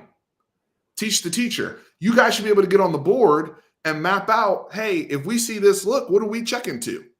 You should be able to tell me. That's how I was taught. Mm-hmm. You even hear with Caden Stern saying that it's easier to play DB at the next level than it was at Texas. It's like we didn't put it in any sort of emphasis on communication whatsoever. But I mean, I'm just like, I don't know. My thing with PK is like, PK, you've recruited your type of guys your entire tenure, and it's worked for you. Do the same thing here if you have to. But put these dudes in the league like you have been. And this has been the longest winded like conversation in response to the Jordan Addison thing. But like, yeah, I just defensively is where our focus really needs to be. But I got to get up out of here. I appreciate you having me on as always, man. Thank you. It was a pleasure. But yeah, like we've been talking about, professional development is what we need more than anything, especially on the defensive side of the ball. I feel like we're actually getting there on the offense. You see the way we're recruiting the offensive line. You see the way we're recruiting wide receivers that are being prioritized in the NFL. The NFL is prioritizing speed right now more than anything. They see the Tyreek Hills, the Jamar Chases, you know what I mean? And also we're learning you don't have to be 6'5" to be a possession wide receiver and catch balls 50-50. And Sark is going to California to go and sit in with Sean McVay for a week. Mm-hmm. And he was open about it. He was like, I'm trying to steal a few touchdowns from him. Yep. I love it. That's what we're talking about. Never be too big to humble yourself to learn and be a student of the game. So our own head coach said that he's going to go sit with Sean McVay and just learn. So that's where we're at. Kieran, thank you. Y'all know where to find him. I appreciate everybody so much. Shout out to BSR, sponsor, official sportsbook betting partner of Fanatic Perspective. Hit up BSR.com/Fanatic. Take advantage of the Sports 100 FP promo code, 100% free play. So dope. All right. Hey, you guys, remember, horns always up. 24